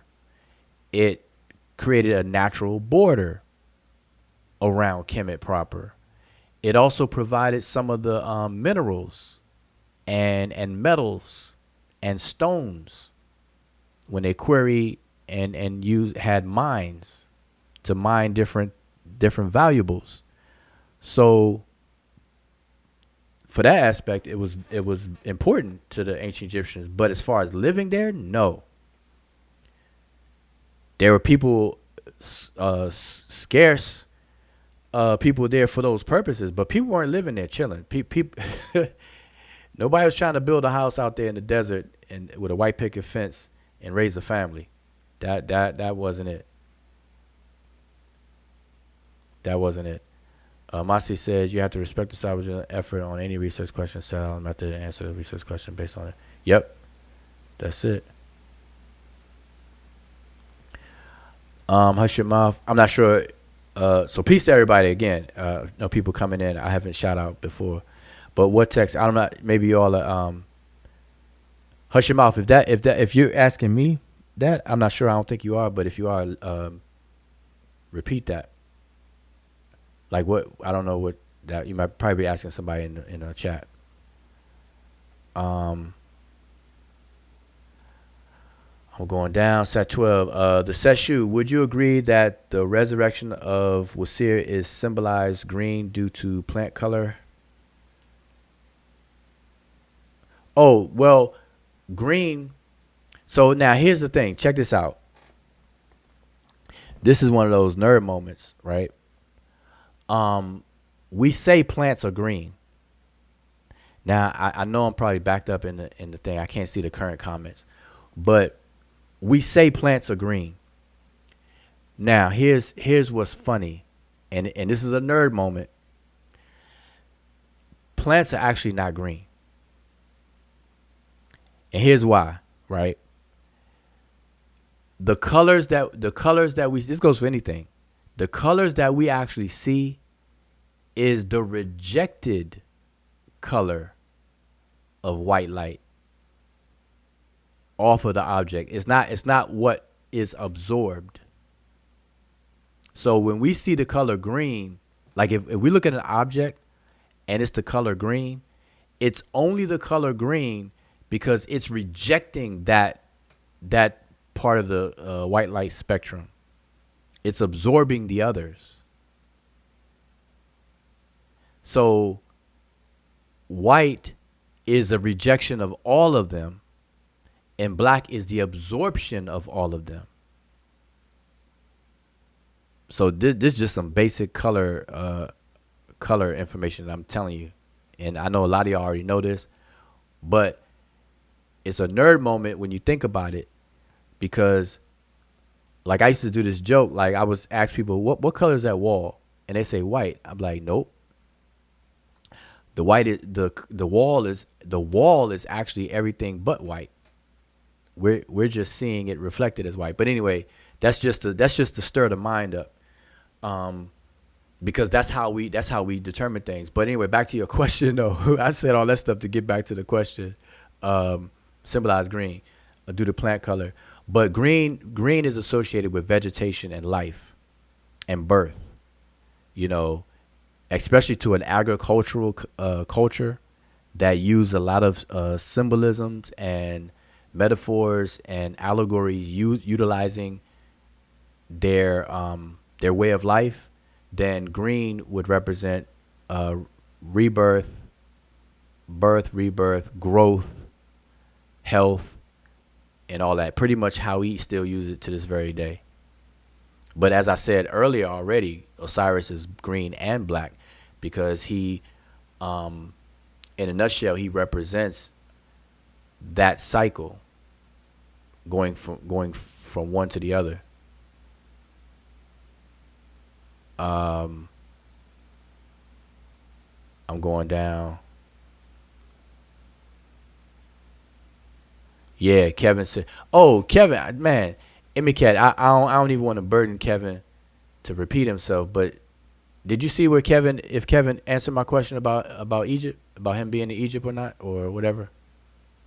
No. Okay, so Kevin, if you're there, I don't know if you answered, but forgive me if you already answered again because I'm paying attention to the chat now. But I was asking if you're in Kemet now or Egypt. If you're in Egypt now, or if you have a trip planned soon or whatever, because I know you had a couple of trips because I saw some pictures. But yeah, so Kevin said that desert is not a place to chill. Nah. Okay. Chill said the desert is not a place to chill. Right. So we ain't gonna find Kevin chilling in the desert. You heard me? How y'all see what I did there? We're not gonna find Kevin chilling in the desert. You heard? See, Kevin like that. I know you're gonna use that. You got my permission to use that in the lyric. Nah. The Sesh, if Desheret was unlivable, where were the Libyans? That's a good question. The Libyans lived where it was livable. So let's pull up a map. All right. And you got to remember the different type of lifestyle that these Libyans had as well. Now, when you I was trying to pull up a map. I don't have the map the same. Do I have my map handy? Okay. While you're doing that, Kevin Chill said that that was in April, so he's going back in December. Okay, good. All right, good to know. So Kevin, at some point, man, if you when you go, maybe you can live stream. Maybe we can connect and live stream from where you are or something. At night, maybe at the end of a day over there, end of your day or something. Maybe let me know. I was trying to pull up a actual geographic map of Egypt, not the one I always show, to show that that the desert where the Libyans lived wasn't fully desert. They lived in what we call oasis and wadis and stuff like that. So that's where they lived in a nutshell. Sat 12. Remember, you're not gonna be living in the desert where there's no water. Humans need water. All right. And that's just not the preferred place to go. Remember. So we can say that the desert, there's Egyptians living, in the more farther places around the riparian area, and then you have the desert surrounding it. But then the desert is functioning as a border because every other foreigner lives outside of the desert, not basically living on the desert, but beyond the desert. Can we say that? Did I say that again? I say, can we say that because that it's not literally on the border, that the desert itself is part of Kemet. So that's, there's the Kemet part and the Desheret, which is part of what we know as Kemet. And then all the foreigners, so the border kind of acts like, the desert kind of acts like the border. So every other person or every other foreigner lives beyond the desert, and not on the desert. And you asked me, yeah, I mean that's yeah, that should be common knowledge. Like, look at Libya. That's why I was trying to pull up a map real quick. But look at Libya today. People live in Libya. They're not living in the desert. Just like Yeah, in Egypt. Egypt today. Man, I need to find that map. yeah. Okay. I'm gonna find the map. But go ahead. Now we're saying that because of the question from Satov that if the Desheret was unlivable, where were the Libyans? And that would just be outside, beyond the border, but on somewhere livable, like you said, but not on the desert, because that's unlivable. Yeah, I mean, okay. Here's a picture. This is not the picture I was looking for, but here's a picture. I just want to use this to show something real quick.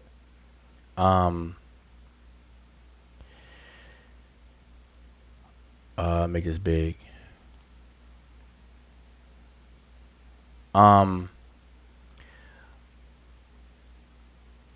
Okay, so this is definitely an oasis. All right, so wholehearted. This is the word oasis, and actually the word oasis comes from wahit.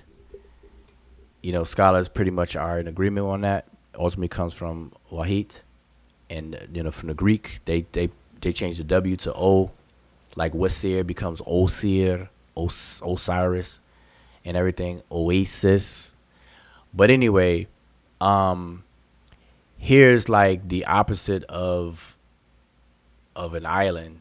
Like this oasis, like an island of water, instead of the opposite, where you have a little bit of land and then water surrounding it. It's the opposite. You have a little bit of water and then sand surrounding it, which is like the inverse of an island. And so now imagine this. Now I wish I had the other picture to show side by side, right? Imagine this, but bigger. Like if we were just to enlarge this in the context of a bigger, wider view, Egypt can be somewhat said to be like a big, real big super oasis within the context of all the desert areas surrounding it. And so we know that to be Egypt proper, or Kemet proper. But the ownership of the king also had dominion over the desert. That's why you see in the hymns to the kings, such as hymn to Senwosret III, where they say things, they have the language that say something to the effect of the deserts are put under your domain, under your control, and so on and so forth. Because the ownership of Kemet proper and the desert itself came as a package, because the desert offered a buffer zone, protection, and things like that. Then you have the hills and the rocks and everything that's part of the desert. But people are going to live where they have access to water. So the simple answer to where Libyans are going to live. They're not going to live in this orange area where there's no water. Nobody's going to live there. Nobody's going to raise a family there, especially when they're free to go somewhere else. Like, that's just not, I don't know. Okay, so just long as that's understood. And then we have to be careful, because the word for hill, chasset, is literally a word for hill, and by extension, it became carried the meaning of a foreigner as a person, or foreign as just a concept, because the hills was perceived by the Egyptians to be their natural borders, and anything from the other side of those hills was not them, was not a part of their collective self. And so they saw everything and everybody from the other side of the hills as foreigners, others. We say foreigners, but they looked at it like those are other thans, which is synonymous with foreigner. And so the Chemehu and the Chehinu, the Chemehu being in the south, but still west of Egypt, and the Chehinu being west of Egypt, they obviously lived where they could. They're not going to live smack dab in the desert or on the desert. So as long as that's clear, hopefully people don't think otherwise. Because now people making them sound silly. Zoo 221 had this one up. Why do you think that Wasir and some other deities were referred to as Pa-Ikash or Pa-Kash, the Kushite, in later periods? Yeah, see that I looked into that a long time ago. I would have to refresh myself on all that stuff to give any commentary on that. Yeah, that's like something that's like long past in terms of putting my eyes on it. So Zoo, if you wanted to further discuss that, then yeah, I had to just refresh myself on all that. All right, but I know that you already just said it in your question. Later periods is key to that, from what I remember. Yep. I'm just scrolling down. Another one. If Beyonce is quite light and considered black, going by that, what would you say to the claim that all indigenous Africans are black? I would say nothing different than I'm already saying. I would say that today, that's just a very subjective opinion about labeling people. And if somebody wanted to label all indigenous Africans as black, they're free to do so. That's all I would say about it. I wouldn't do that, but other people do it. I see it all the time. But that's not something I do. I respect. See, the older you get, the when you learn better, you do better. And I prefer to refer to people with more meaningful designations and appellations. I think that the racial classifications are detrimental, and I think it's very shallow. And it's problematic, detrimental, and very shallow.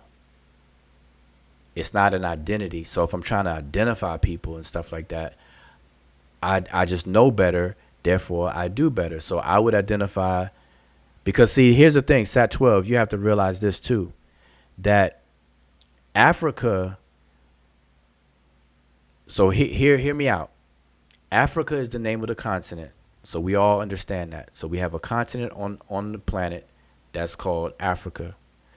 But conceptually, Africa and African is really a Western concept.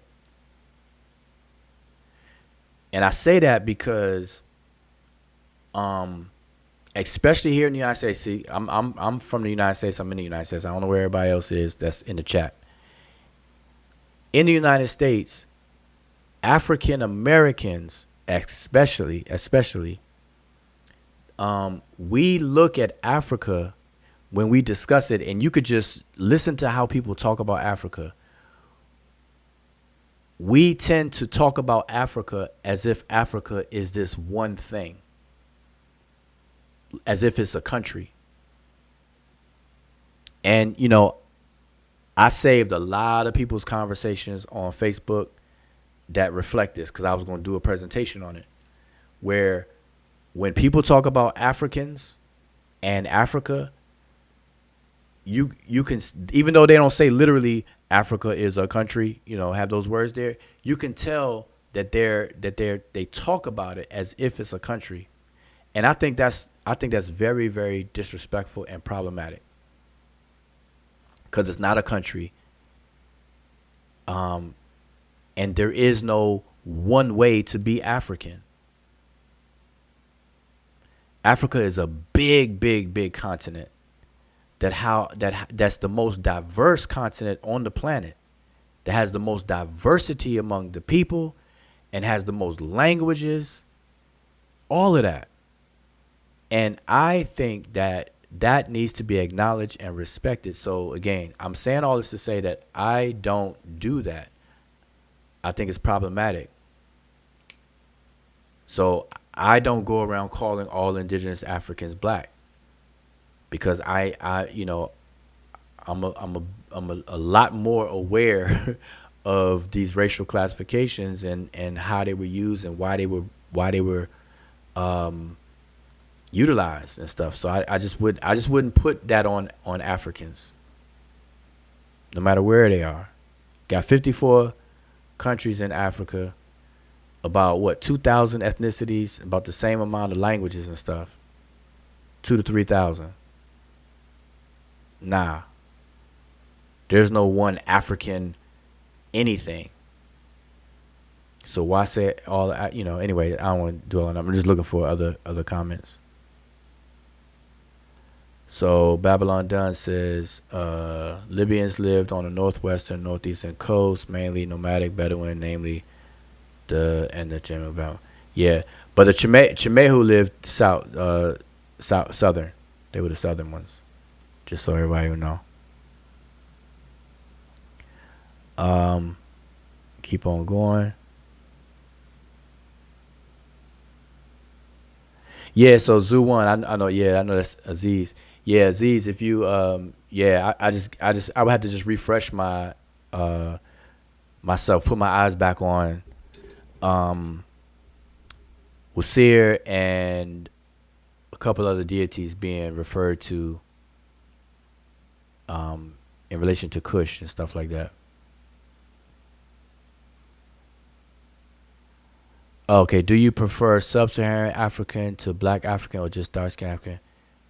Yeah, well, if you're asking me, if that's a question to me, yeah, I don't see. I'm telling you, all of that stuff is problematic, and I know when I say this that I know what other people do. I'm fully aware of what people say and how people refer to these things and places and people and stuff like that. But I am standing firm. I'm what they call it, 10 toes down. That supra, not super, but supra Sahara versus sub-Sahara stuff and black Africa, that's part of the game. That's part of the trick. It's problematic. It really is. And I just encourage people to do the history on that. Like, why do we use it? Like, people don't understand. Like, we use it because we grew up in a world that everybody's using it, so we just jump on the bandwagon unknowingly. We just use it, right? We just say we're black. And I've done this. I've asked people, why you call yourself black? I do these social experiments from time to time over the years. And I used to ask people, why you call yourself black? And in a nutshell, they really can't give a good answer. They really can't. It comes down to like, well, that's just what I've always done. Don't we? That type of thing. What everybody else do, so I do. Or isn't that what we are? Like, because I'm black. I'm like, well, are you the color? I'd be talking to a light-skinned person. Are you actually the color black? No, I'm not the color black, but. And then it makes people think. Like, when you ask these questions, it makes people think, like, well, wait a minute. Like, why? Like, is there a certain look? So is there a certain group, a set of looks? And everything, then you get people to that point, then you're like, okay, why did that happen? Why is that? But it's interesting. Anyway, that's a whole conversation right there. So to answer your question, nah, I don't prefer sub-Saharan Africa or none of that. Nope. I'd rather deal with people. See, I'm ethnocentric when it comes to talking about groups of people. You tell me the people you're talking about, and that's how I deal with them. So, for example, if people want to talk about the what's a good group, the Dogon, then let's just talk about the Dogon and refer to them as Dogon. Why they gotta be white? Why they gotta be black? Why they gotta be sub-Sahara or super Sahara? That's irrelevant. If we're gonna talk about the Dogon, let's just talk about the Dogon. If we're gonna talk about the ancient Egyptians, let's just talk about the ancient Egyptians. If we're gonna talk about the Maasai, let's just talk about the Maasai. If we're gonna talk about the Kikuyu, let's just talk about the Kikuyu. The Lingala or Bakongo. Let's just talk about them. You see, it's really that simple. Like people, like I saw Mika said earlier, I don't know, Mika, I don't know what you were referring to, but you were saying I was complicating something. But you're like, don't complicate it. But that's how I feel about people trying to anachronistically place these concepts on ancient people, and even in modern times, it's still problematic. And it's so shallow, it's really irrelevant. It really is. The meat and potatoes of a people is not what classification we put them in. The meat and potatoes of a people is a whole list of things that we add up and total up, and we call that ethnicity, their socio-ethnic expression. That's what makes them who they are. Their culture, their language, their dress, their cuisine, their weaponry, their mode of food production, their mode of living. Are they sedentary? Are they pastoral? Are they agricultural? All of these things add up to make a people who they are collectively. Not their freaking color or the classification we have. Like, that's so shallow. And to me, that's crazy, because people want to fight racism and white supremacy. But do you understand? Placing these labels on people is probably one of the most racist and white supremacist actions that you could do. Because that's what happened. And people are doing it. The Arabs come over to Africa. What they say? Bilad el Sudan. The Greeks come down into Africa. Ethiopia.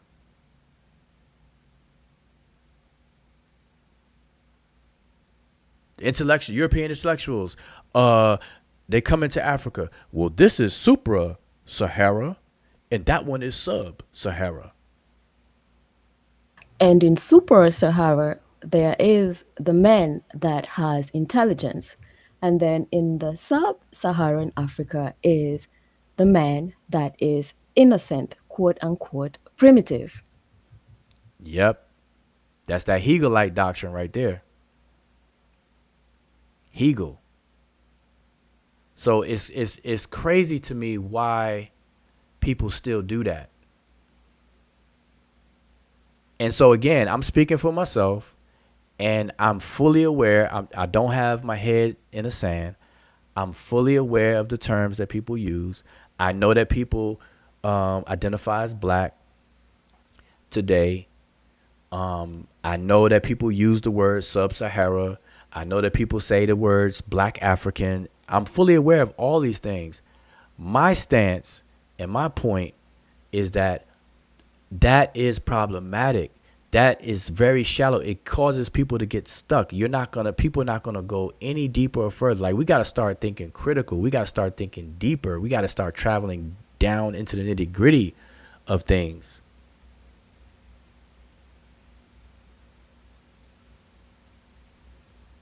because this shallow stuff has caused a lot of problems that's a lot of people are just unaware of. But when people wake up and just do a bit of studying, and this is all through sociology, like the social aspect, social studies of society and ethnicity, cultural anthropology. Those are the things people got to get into when you talk about stuff like this. But anyway, I missed some stuff. So yeah, I was just answering those questions for myself though.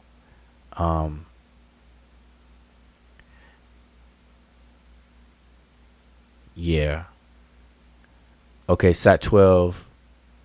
I noticed some 20th century European writers, and it's subjective, of course, but some describe the Khoisans as we're not black. Yeah, of course.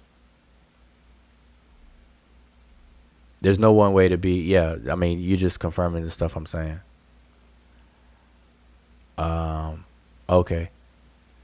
I was looking for what. Oh, Zoo said, I just don't give the colonizers sole credit for color descriptors, which are likely inherent to the diversity of humanity.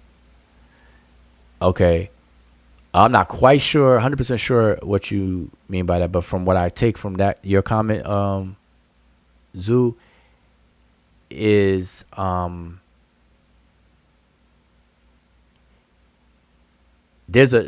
I want to point out something. There's a difference between color descriptors, because when you say descriptors, you're giving attributes to an object.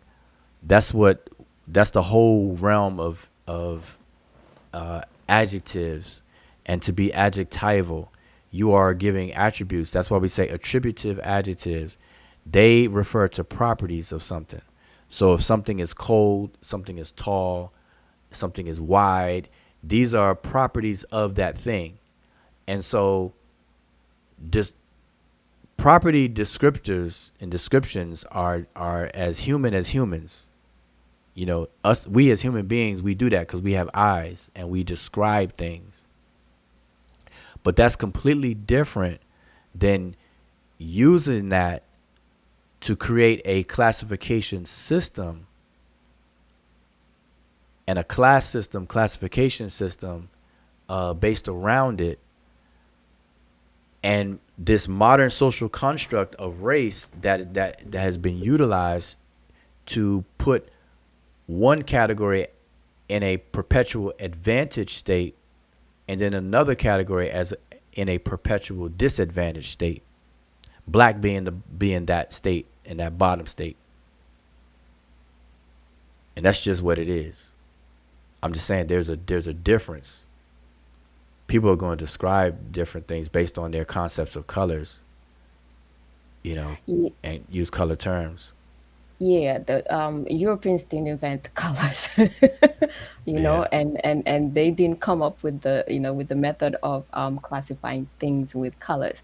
But the point is on the caste system used with color labels, that is the social construct. That's what's being discussed. Mm-hmm. So again, like this, like your comment here, that people were using color descriptors for social groups prior to them. I'm sure you're talking about Europeans, and I doubt that they will stop. See, I don't have any disagreement with that, because colors are used as ontological labels, which are categorical labels. The ancient Egyptians, for example, they used colors to associate the four cardinal points: white being south, red being north, and then green, and then a multicolor for east and west. So, and I know of there's tribes and people that will call people by a color this day, but they're not trying to describe how they look. There's a categorical association there. That's with that. And regardless, is nothing like the social construct that we're dealing with today, that we're living under. That's what the problem is, and people don't understand that. I have an interesting Redland quote, a breasted translation of Monoliterals in Google Books, titled Ancient Records of Egypt, the 19th Dynasty.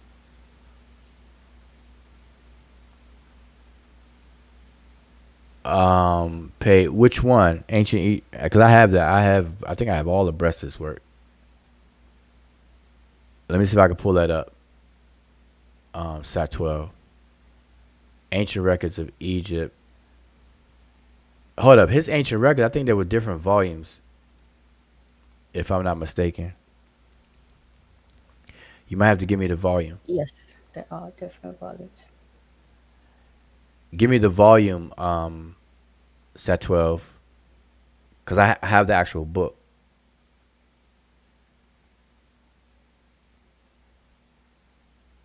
So I can find it faster, what you're talking about. The Sahara Desert is the desert, yeah. Because the word Sahara is desert.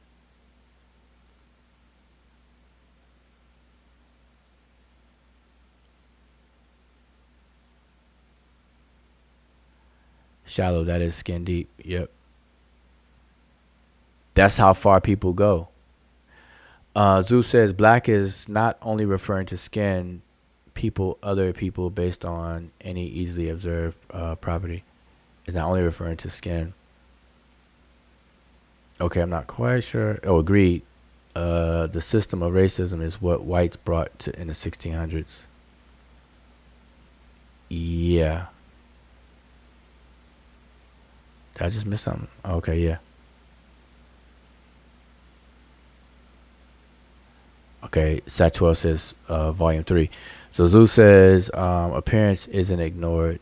It's just not racism. Well, technically, race, that's a whole conversation. Race is just the act of categorizing things as well. And every ethnic group is racist in a technical sense, because they label them, they see themselves as a collective self, and then everybody else is other. But I know what you mean, racism, and that's what we're talking about. See, the modern social construct cannot be confused with the use of color terminology, because we have color terminology, but the semantic meaning is not a literal one. They detach the literal meaning to free it up to be used figuratively. And so a lot of times that's what happens, and we can get into that. But hold up, you said I'm gonna pull up, okay, volume 3. What page was it? I lost your comment. Page 254. 254. All right, so let's pull up volume 3. Volume 3. All right, so we're going to pull up volume 3. Here we go. And 254. We're going to scroll to 254.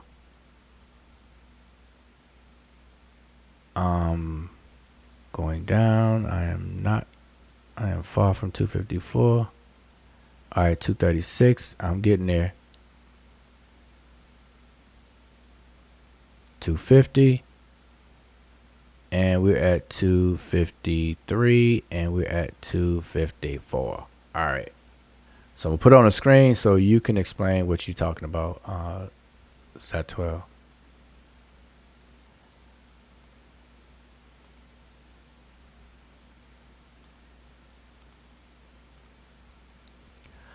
All right, so there we have it.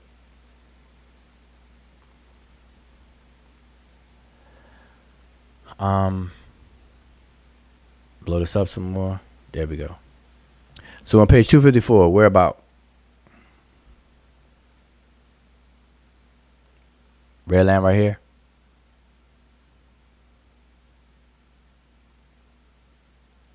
So I'm just gonna read it because I'm assuming you're talking about that spot. So it says, below is an inscription of 16 lines, mostly conventional praise of the king. It contains the following references to the campaign against the Libyans. Introduction Valor of Merni Ptah. Year 5, third month of third season, third day under the majesty of King Merni-Ptah, achieving his fame against the land of Temeh. We know that as Chemehu. They speak of his victories in the land of Meshwesh, who puts Libya under the might of his terror, making their camps into wastes of the Red Land, taking every herb that came forth from their fields. No field grew to keep alive. Ra himself has cursed the people since they crossed into Egypt with one accord. They are delivered to the sword in the hand of Merni-Ptah, Hotep Herma. The families of Libya are scattered upon the dikes like mice, seizing them like a hawk, while there is found among them no place of refuge like Sekhmet. The arrows fail not among the limbs of his enemies. Every survivor among them is carried off as a living captive. They live on herbs like wild cattle, etc., etc. So now that I read it, everybody, I'm just going to go back to Sat 12. What's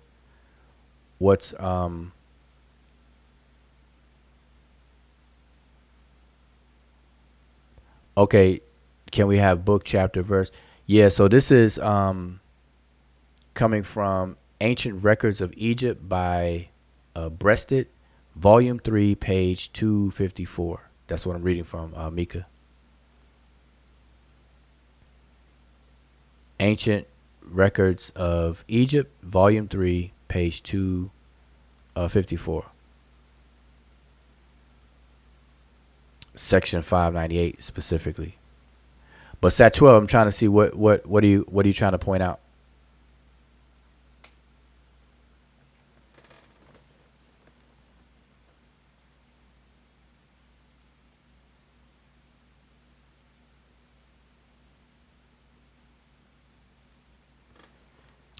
Did I get frozen or something? I don't see.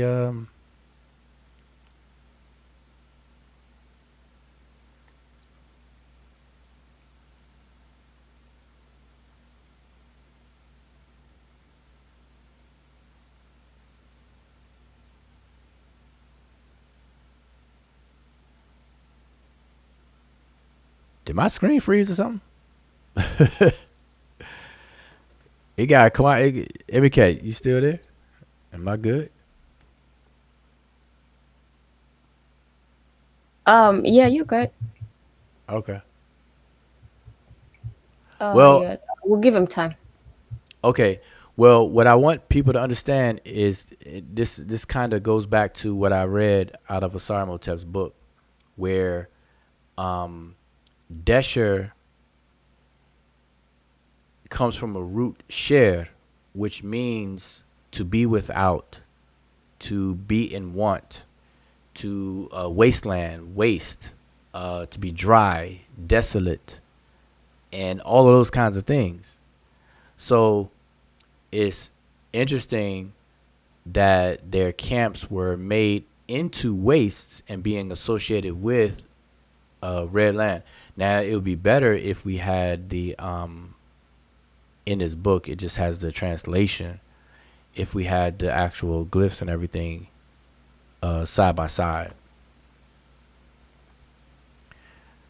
But now remember that when you remove the growth and vegetation from an area, it becomes desolate. It becomes a wasteland.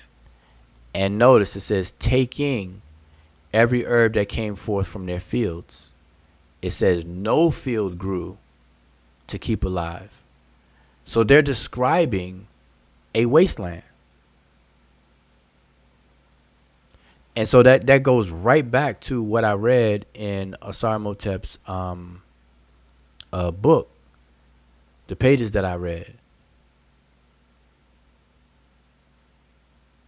Oh, okay. So Sat 12 is saying that's what he's pointing out. Yeah. So that goes right back to the point that about the wasteland and aspects of the word Desheret. So it's describing a type of land. All right.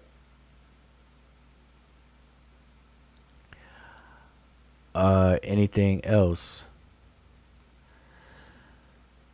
Saw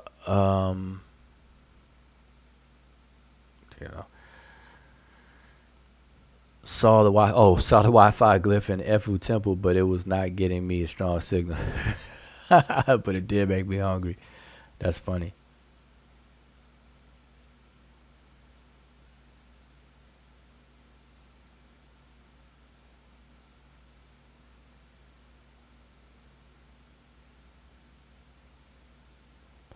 Yep.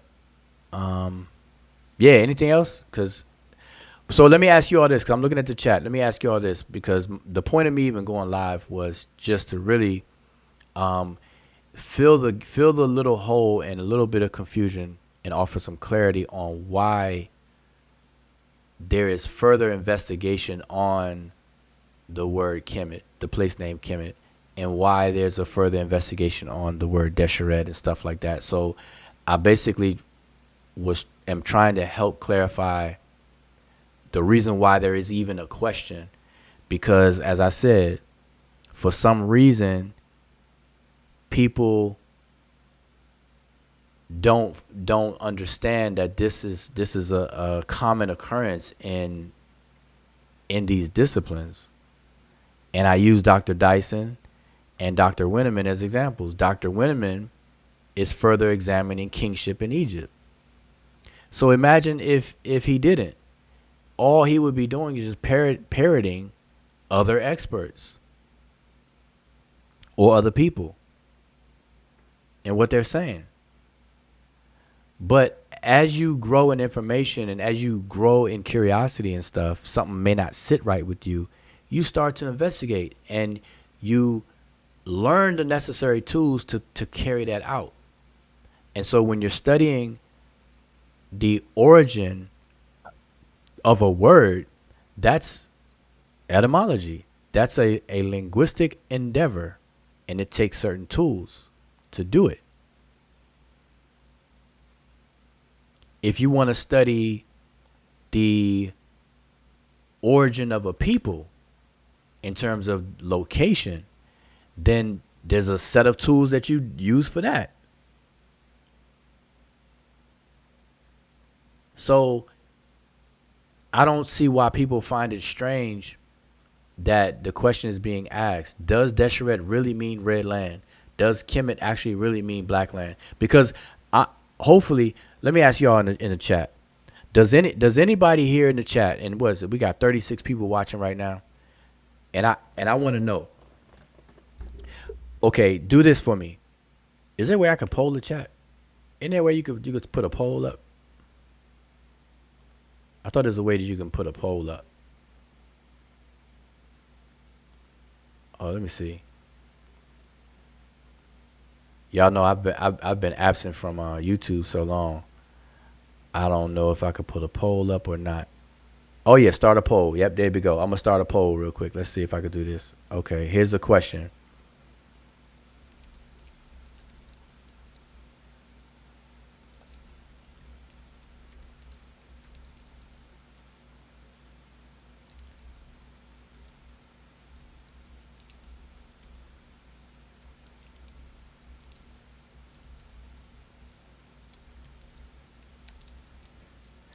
So that's my poll question. Booga.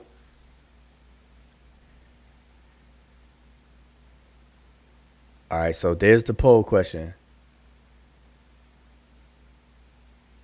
If you see it, kindly participate and answer the poll question.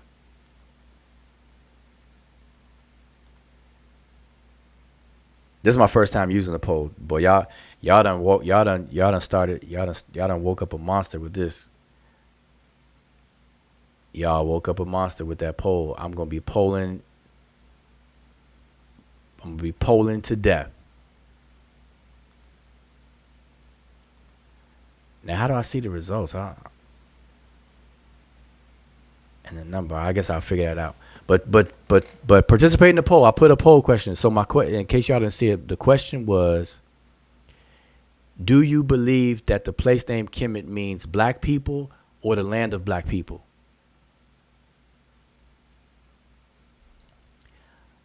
I just want to see where everybody is who's hanging right now. Cause I don't know where everybody stands at, right? So everybody answer that poll question if you see it. I don't know if it shows up on the phones, but answer it.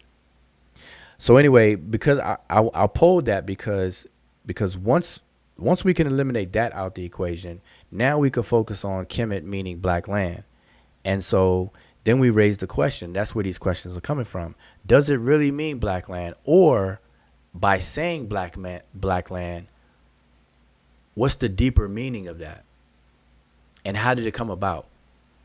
And so these are linguistic endeavors. That's a linguistic endeavor to track out and trace that out.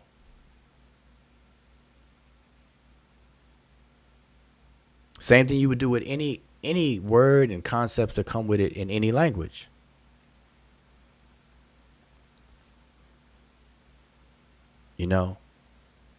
So 3,000 years from now, when people will see somebody's letter to somebody or text message, it wouldn't even be a letter. People don't even write letters anymore.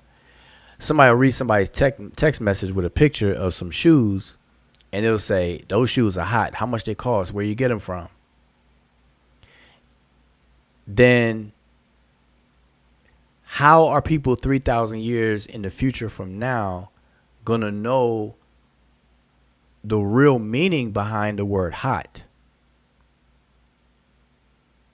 So they're going to have to utilize some kind of set of tools and things that are available to them to put together some work to trace that out.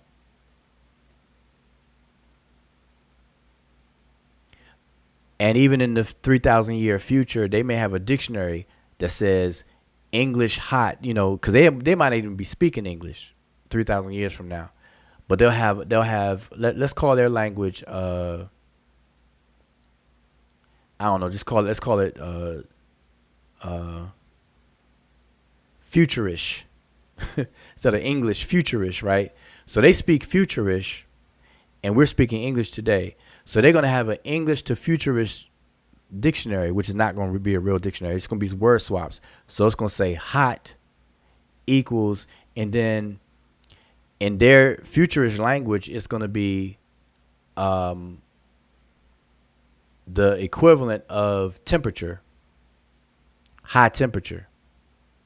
So in their language, it's going to say high temperature. But in English, it's going to say hot. So on the English side, it's going to say H-O-T, hot. But in futurish, it's going to say something equivalent to high temperature. Okay, high temperature. And so when they see this text message, this ancient, to them it's going to be ancient, this ancient text message with these shoes and a caption under it, those shoes are hot. Where you get it from? How much they cost and where you get it from? They're going to be puzzled. They're going to be like, oh. But then people are going to argue in the future and be like, no, hot means high temperature. So it's high temperature shoes. It's high temperature shoes. That's what they're going to say. Those shoes are called high temperature. Why? Because the dictionary says so. Hot equals high temperature. Shoes are hot, therefore shoes equal hot. Hot equals high temperature, therefore high temperature equals shoes. If A equals B and B equals C, then A equals C.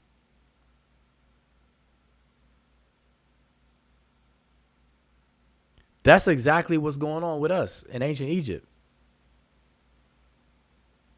So I'm saying that to say that somebody in the future is going to have to be curious enough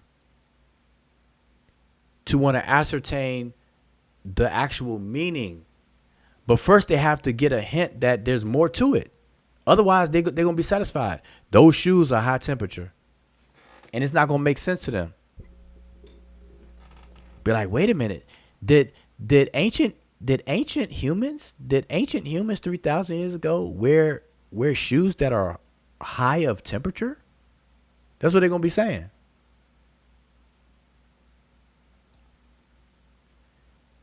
Did they have heated shoes back then? Boy, I bet you their electric bill was pretty high. They had heated shoes. They had hot shoes. Did all humans 3,000 years ago, even in Florida, did they live in cold temperature? They wore hot shoes? Really? So they had socks and hot shoes? Wow. Golly. Goodness. Hot shoes. Wow. Wonderful. Boy, that culture was weird. They were spooked out. They even had people calling themselves atheists. Boy, they were spooked out. They wearing hot shoes.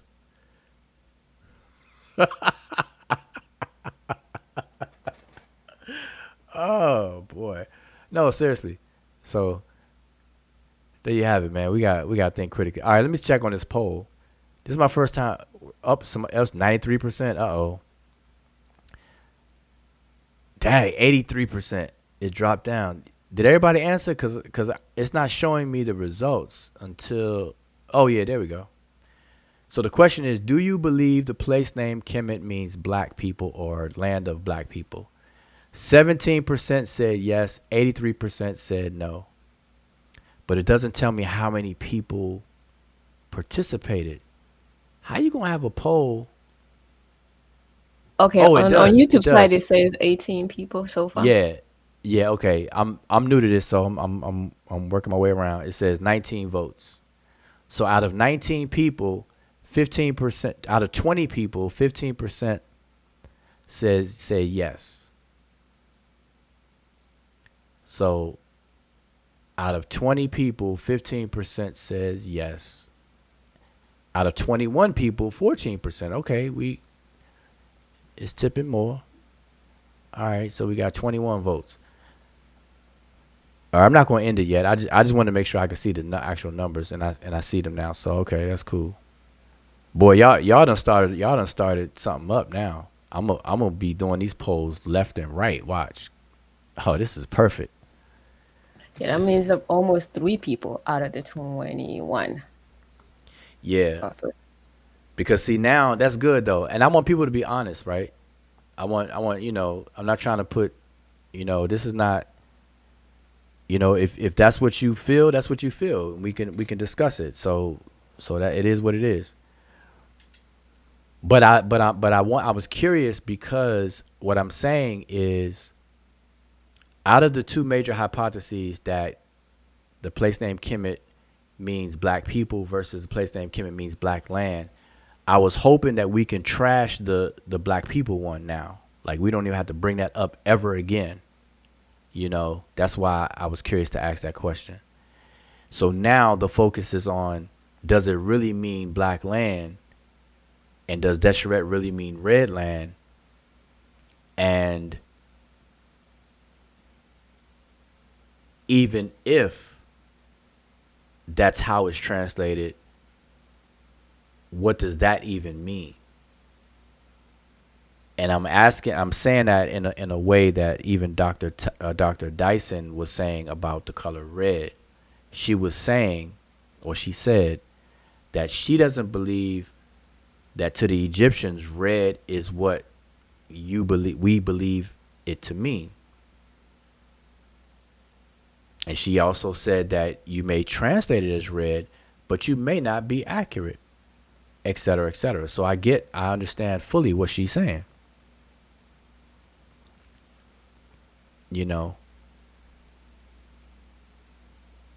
So like scholars do, these research questions are being put forth by us. And so Asar Imhotep in his book is not different.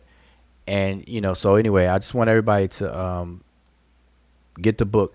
Now, here's the thing, too. This is another thing that I got pushback on. When it comes to supporting each other, right? We all want to support. Hopefully, we all want each other to win, and we all want to support each other, right? If you provide a service or good, some services or goods that are perishable or something like that. Let's say you sell jewelry, or let's say you sell apparel, or let's say you sell food, some food items, some edible things or whatever, be they health or just food, whatever. When you support stuff like that, buying it is a financial support, and then that's where the end of the support goes, because you consume it. You either wear it if it's clothing, and you wear it if it's jewelry, or you eat it if it's food or if it's edible, right? But that's the extent of the support. Your support really ends with making the purchase, and the money is supportive. That's a financial support. But now, see, the difference is when it comes to books and stuff like this, when I'm showing Asar's book or anybody's book, the support is further than just purchasing it, because when you buy the book, you're obviously supporting financially, but you're supposed to go a step further and read it. Read the daggone thing. Investigate, study it, so that you can critically analyze it and say, okay, oh, you could either learn from it, you could either correct some things based on your knowledge and expertise, or you can support it by agreeing and standing with it. But you can't get to any one of those places I just mentioned if you don't read it, if all you do is buy it. So I'm just pointing that out, because when I said that before, I don't know, it must have rubbed some people the wrong way. But buy the books, but also read them from cover to cover. Don't just, cherry pick either. Because we run into this all the time. We run into it all the time. And so with this book of Asar's book, I bought it and I read it.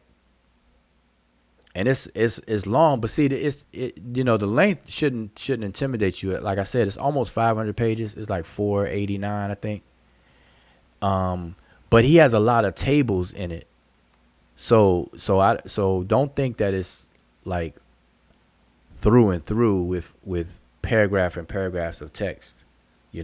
He has a lot of tables and charts, breaking down sound meaning correspondences and stuff like that, basically showing the data for the comparative work that he's doing in particular points.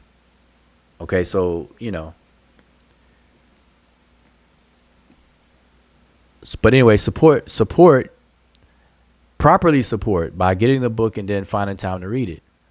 And obviously you buy it, you may not have, like, this is like I said, it's a 489 page book. You may not have time to read it all fast, and I wouldn't suggest you do anyway. And that's cool. But the whole idea is at least, read it, start digging in, read the book, and reserve your judgment until you do. Like, you can't judge a book by its cover. That's the craziest thing to me. Okay, about to wind it down. Got 5 minutes, y'all. Seshu, the question did not make sense if you ask, are bananas blue or yellow? Wait, the question did not make sense if you ask, are bananas blue or yellow? That is not a yes or no question. That is a multiple choice A or B. Yeah, I think. You're talking about the poll. I think. Yeah, your poll kind of threw people off. But I think what Satov is saying, because the poll didn't really. The poll said, "Do you believe the place name Kemet means black people or land of black people?" So it's not like saying is the place name Kemet meaning black people or land of black people. That's a multiple choice question, so it's either A or B. But this one is asking you if you believe that it means black people or you believe that it means land of black people. So if you believe any of those two, you're going to say yes. But if you think it doesn't mean any of those two, you're going to say no. Yeah, yeah, But exactly. yeah. So yeah, that's exactly. So Satuel, I hope you got that. Emiket explained it. Yep. So it does make sense. So if you believe either one of those two, then you're going to say yes. But if you don't believe either one of those two, you're going to say no. It's just that simple. Because I'm not going to have a separate poll for each of the A or B, because both of those are close, clones of each other. They're really twins. Okay, but if you believe that the place name Kemet means black people or the land of black people, obviously you're going to say yes, as Emiket said. But if you don't believe that the place name Kemet means either one of those, then you say no. Is that why we got the three? Just checking.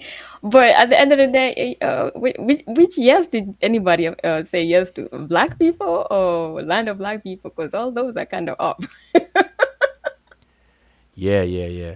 I just narrowed it down to this. So we got three people that think either one. All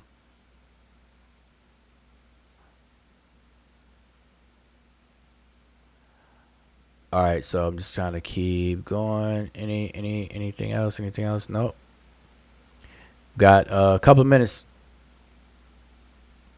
Should start the poll over again. Mika says start the poll over again. Oh, so people want to change their answers now. Yeah. Want to change the answers now. This issue. So I was right. It was a trick question. Nah, Clever it was track. a Nah. read question. Yeah. Nah, read. nah, it's definitely not a trick question. It's straight up and down. It's straight up and down. It's straight up and down. I just grouped two twin related things together. So if you believe that the place name Kemet means black people or the land of black people, then you're going to say yes.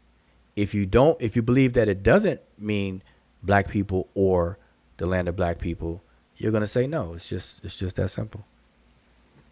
You're just trying to make sure that y'all can read your contracts properly.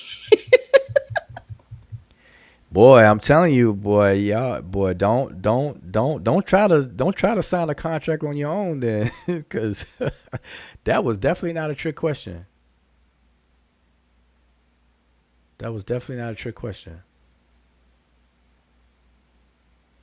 But let me tell you why I worded it that way.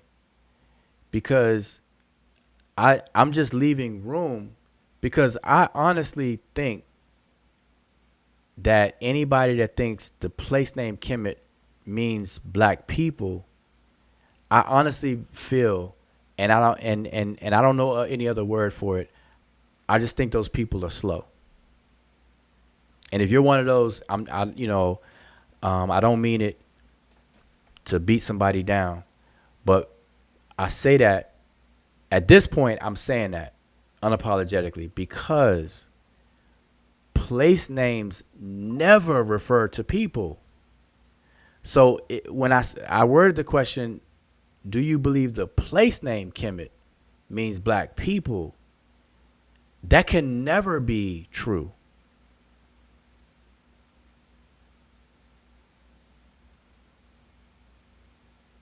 So,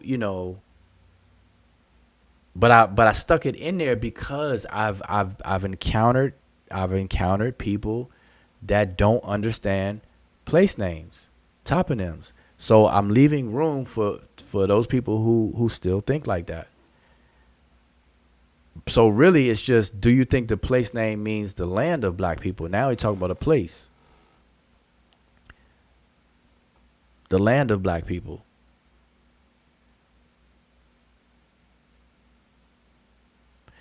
And my whole point, though, I just want to see where everybody's at on that, because I want to eliminate all of that. That's just not true. I'm gonna tell y'all straight. Wait a minute, let me see how many people we got. So out of the 21 votes, that 14% that said yes, you know, we can have a discussion, but that's just not the case. But you know, I would be interested in knowing why you say that. So whoever said yes, whoever answered yes, I want to know why you say that. Why do you feel that the place name Kemet means black people or the land of black people? Either one. You know, so I need to know why you're saying that, but not now, because we're going to end this. And again, I just want to do a quick recap. So first and foremost, get Asar Imhotep's book if you don't already have it. All right, maybe Imhotep, if you can repost the link. It's called Race and Identity in Ancient Egypt, Volume 1, Towards an Etymology of the Place Name Kemet. It's about 489 pages long. It has a lot of information that's put together all in one place, where normally you have to, you know, go hunt down and stuff like that. I mean, I'm referring to the appendices, so that's very good. Like, I don't know if I could show y'all my version of his. Now, I'm a person, I used to collect comic books, right? So I keep my books in pristine mint condition. And I usually buy 2 books so I could use one and keep one in mint condition. So I usually keep my books good. But I just noticed that in Asar's book right here, the appendices, the pages look a little beat up. Not beat up. I'm not going to say that. But I could tell that, like, if I picked this book up and it wasn't mine, I could tell that whoever owned the book, they look at the appendices a lot. Let me just put it that way. But anyway, so the appendices are good because it's like a lot of consolidated info in there, especially all the dictionary entries for Kemet, all the variations and stuff like that is really good. But anyway, get that. That's number one. Number two, my goal for going live was to just add some clarity on why this research question is even a question. Why worry about the etymology of the place name Kemet? Why worry about the etymology of the place name Desheret? Why? Like, why is that of interest? And so, hopefully I gave a little bit of clarity.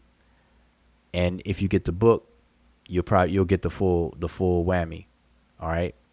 So that was my whole point for doing that. And it stemmed from the earlier conversation I had with, brief conversation I had with Unc when he was doing a review on the interview with Dr. Winterman on the, I'm not sure if it's the Pseudo Killers channel or Community of Skeptics. One of those channels. All right. So again, hopefully I offered a little clarity on that and people see that it's a valid, worthwhile, good question, because otherwise we're leaving everything, very shallow and stuff like that. Now, what justifies it is, and here's the thing, if other people, or here's what's not fair. Why is it that other people can research something that seems to be already known and not get any pushback or flack? But when we step on the scene and research something and ask questions about something that is seemingly known and common, why do we get such pushback and fuss and fight and argue and stuff like that? Like, how dare, it's almost like, how dare we ask, does Kemet actually really mean black land? People look at us like, of course it means black land.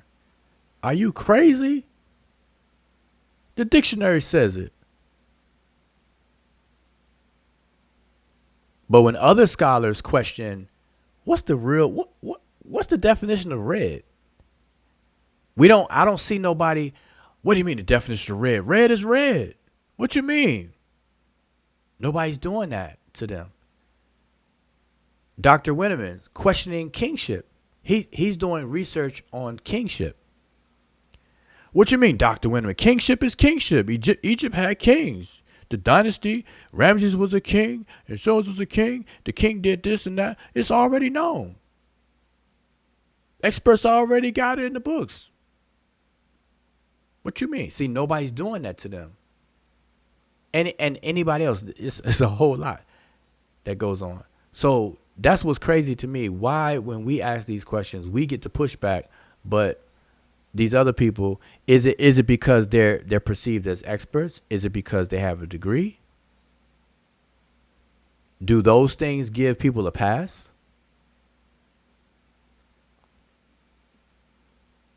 It must be something else. It must be something different.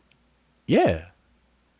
So because the person have a degree, they can question any and everything then. And if you don't, you're not allowed to. Or you got to be an expert. You could question any and everything. But if you don't, you're not allowed to without the friction. And so that's interesting to me when I see that happen. That's interesting. But anyway, so I appreciate everybody tuning in and all that stuff. Any last minute things that I missed? We got Rasulullah 7 is in the building. Peace to the brother. Haven't seen that brother in a minute. Hold up, I'm not sure if that's the same Rasul. Rasul, now I know you as a skater, right? So and if you're the skater Rasul, then yeah, I know who that is. And peace to you. It's been a long time. But Rasul, if you're still there, all you gotta do is say, do you skate? And I ain't talking about roller skate on 8s. I'm talking about skateboard skate. Skateboard skate, do all the tricks and all that kind of stuff.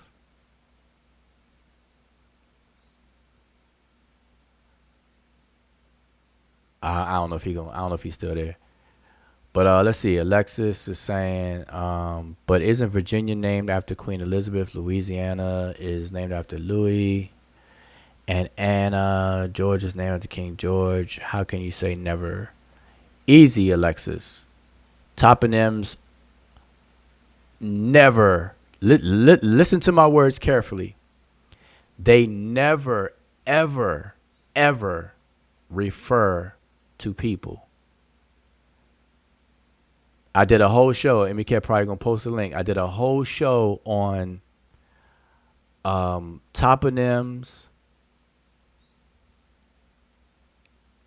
demonyms, ethnonyms, all these different nyms, which are all branches and studies fall up under onomastics, which is a study of naming and how a place can be named after someone, but it doesn't refer to that someone. And I'll repeat. And I always use the example of Dr. Martin Luther King Jr. Boulevard. When you go to Dr. Martin Luther King Jr. Boulevard, you are not going there expecting to see Dr. Martin Luther King Jr. or Malcolm X Boulevard. You're not going there to see Malcolm X, the person. So the street does not refer to the person. It's a place. It's a location. Lake Victoria is a place. You don't go to Lake Victoria expecting to see the Queen Victoria. Okay, yeah. So Rasul said, "Yep, he's a skateboarder." All right, yeah, long time.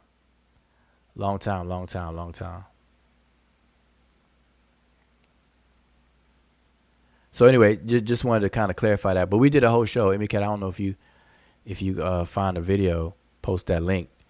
We did a whole video on all the I'm trying to find. I think we on the did one mastics. recent last month or so. Did we do that? I believe. I'm trying to find it. Let's see. Yeah. So just keep that in mind, everybody. It's a fact. People can't get around there. Place names are called place names. Listen, a place name in the Greek is called toponym. That's why we say toponym. Toponymy. Just do a study on toponymy. There's there's terms for all of these things. When a place is named after a person, there's a word for that. We got, you know how Apple say, got an app for that. Got a word for that. I'm gonna see if I can pull it up real quick. We're gonna switch over here. Let me see if I have my. I'm gonna show you who I forgot that quick who asked me. Here we are right here. Let me put it big on the screen. So if I want to bring everybody's attention to eponymus, things when things are eponymously named or eponym. An eponym is a person, place, or thing after whom or after which something is named. So when it comes to places, when places are eponymously named, they don't refer to the source of that naming. It's always referring to a place. That's why topos, the word topos from Greek means place, and onym means name. It is a place name. It is a name for a place. It's not a name for a person. It's a name for a place. Even if the name is named after a person, that's referred to as eponymous. That's an eponymous thing going on. All right, just to clarify, just want everybody to clarify. Everybody understand that. All right.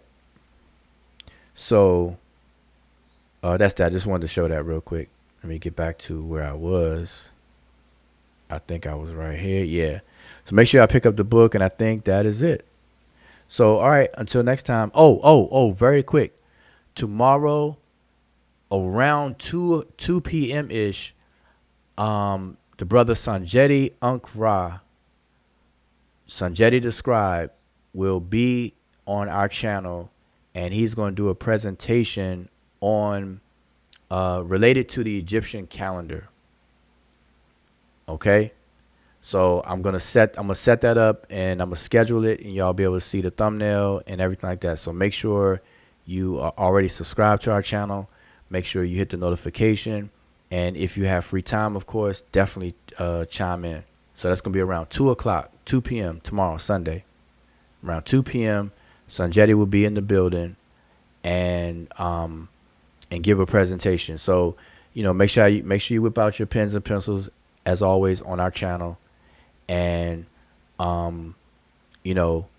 give him about an hour of your time, and we're gonna rock out. Okay, so he's gonna present, take questions, stuff like that. It's all gonna be there. All right, so spread the word, but I'll be scheduling it and setting it up. All right. So, and then Alexis says, I was trying to highlight. Yeah, I appreciate the answer. Okay, so yeah, hopefully you got the difference between toponym, what they refer to, and see that's an important principle in linguistics or languages. Period. The referent of a word versus what the word could originally mean, and see this is the thing that people got to understand as well, that semantics as a field of study is very, very intricate, and it's to me is I love it. I like it a lot. Words can, man, it's so much with it, but words can be detached from their original meaning to be repurposed in a new way, and it happens all the time. It happens all the time. In fact, the actual hieroglyphic writing system is a testimony of that. It's a testimony of that. Like, for example, the The glyphs you see on the screen right now that spell out Desheret right there, the D, the hand represents, we transliterate that as D. The pool of water, which is that rectangle, is the she or sh sound that's transliterated. The open mouth is transliterated as the R, and the raised bread loaf is transliterated as the T. And then the flamingo and the triple hills are classifiers that are not transliterated. That's those last two glyphs over here. All right. Just to quickly, let me take this off the screen. Just to quickly explain what I just said was that the very word for a pool of water is she. The very word for bread is te, like te. The very word for mouth is ro or ra. And the very word for hand, I believe, is deret, if I'm not mistaken. So what the ancient Egyptians did was what's called the principle escapes my alpha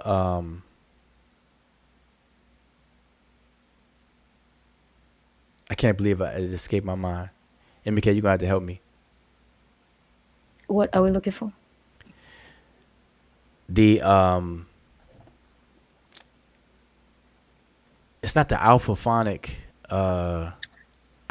principle. Okay, The beginning. sorry. The beginning of each letter is the oh man, what was it? It's right there. It's not acrophonic. Is it acrophonic principle? There you go. Acrophonic. There you go. See? All right, good. Acrophonic principle. That's to tell you that I need to eat. That's why I'm trying to get off here, y'all. I'm past my. It's way past the time I'm supposed to eat. I'm not supposed to eat after 8:00. But anyway, so the acrophonic principle. Excuse me. So there you have it. So through the acrophonic principle, they took the beginning consonantal sound of the word for these particular objects, like what they called these things in their language, and they used it for the phonetic inventory. So the hand becomes, the first consonant becomes used not for the object itself anymore, but now for the sound it represents. So now it just represents the sound D, the dental D.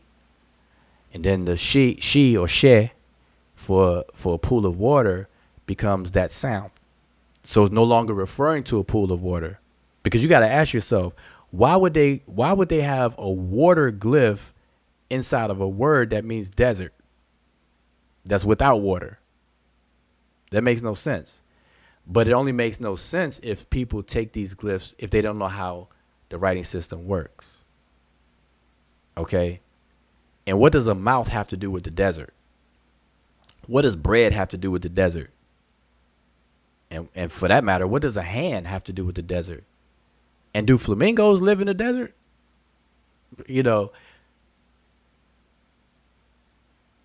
So like desert. But so anyway, I'm just making a point that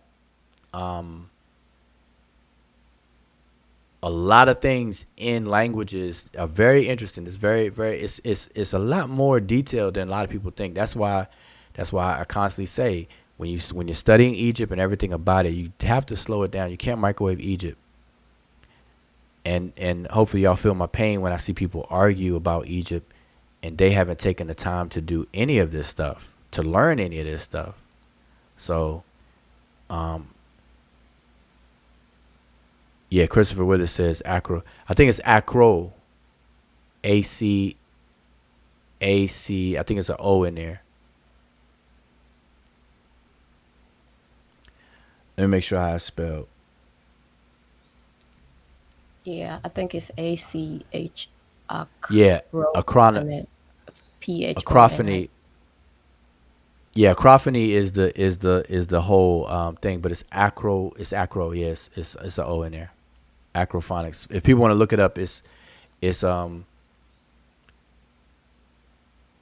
acrophonic with an O. instead of an A. That's all. But that's it though. Yep, that's it. And we have it. We have it in our book. We have it when we're talking about the decipherment of the writing system. Has it been deciphered or not? We have it. We explain all of this stuff. Because people right now, the monoliterals were determined by their acrophonic through acrophony is the word. It was acrophony that the ancient Egyptians used to come up with the monoliterals, and they definitely didn't call it acrophonic or anything like that. They didn't use that word, but that's the principle. So, for example, the word for owl is melej. It begins with an M. So the owl represents the M as an example. The pool of water, the bread loaf. I already went through those. The mouth, the hand. Yeah, it's also in the alphabet that we use, and it like the A, B, C, D's, the alpha, beta, all those. Yeah, I mean just for those though. For those, but not like our modern Latin, but wasn't it like the older? Mm-hmm. Aleph. I know in Arabic they like when you spell the words. If you read the names of the letters in the Arabic language, they begin with the letter that it represents when you're using it.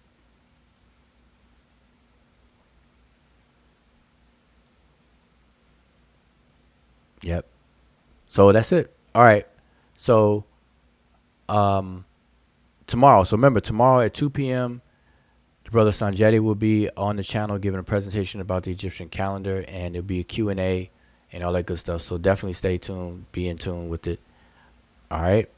And I think he's doing a presentation. It's kind of like an introductory presentation. So you definitely don't want to miss it, because I know he's doing a fuller work on the Egyptian calendar in terms of being published in some form or fashion. So you definitely want to do that. All right. So there you have it. Alpha, Omega. Aleph, Beth, Dal, Lam. Meme, Nun. What's some other Arabic letters? Boy, it's been a long time. Over 2 decades since I dealt with Arabic. All right, so I'm going to say Shem Imhotep to everyone. And always remember Dr. John Henry Clark. Y'all got to take heed.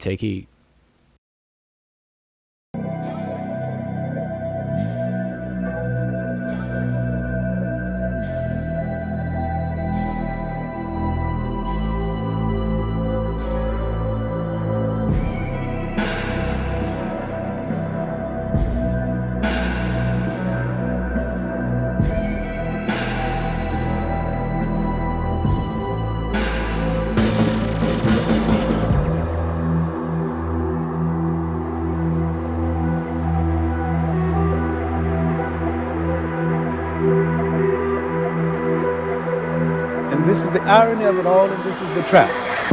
The Europeans began to manipulate history when they rose and began to expand into the broader world in the 15th and the 16th century because they had to justify the slave trade, and they had to justify the colonial system that followed. And modern racism has its incubation in that period.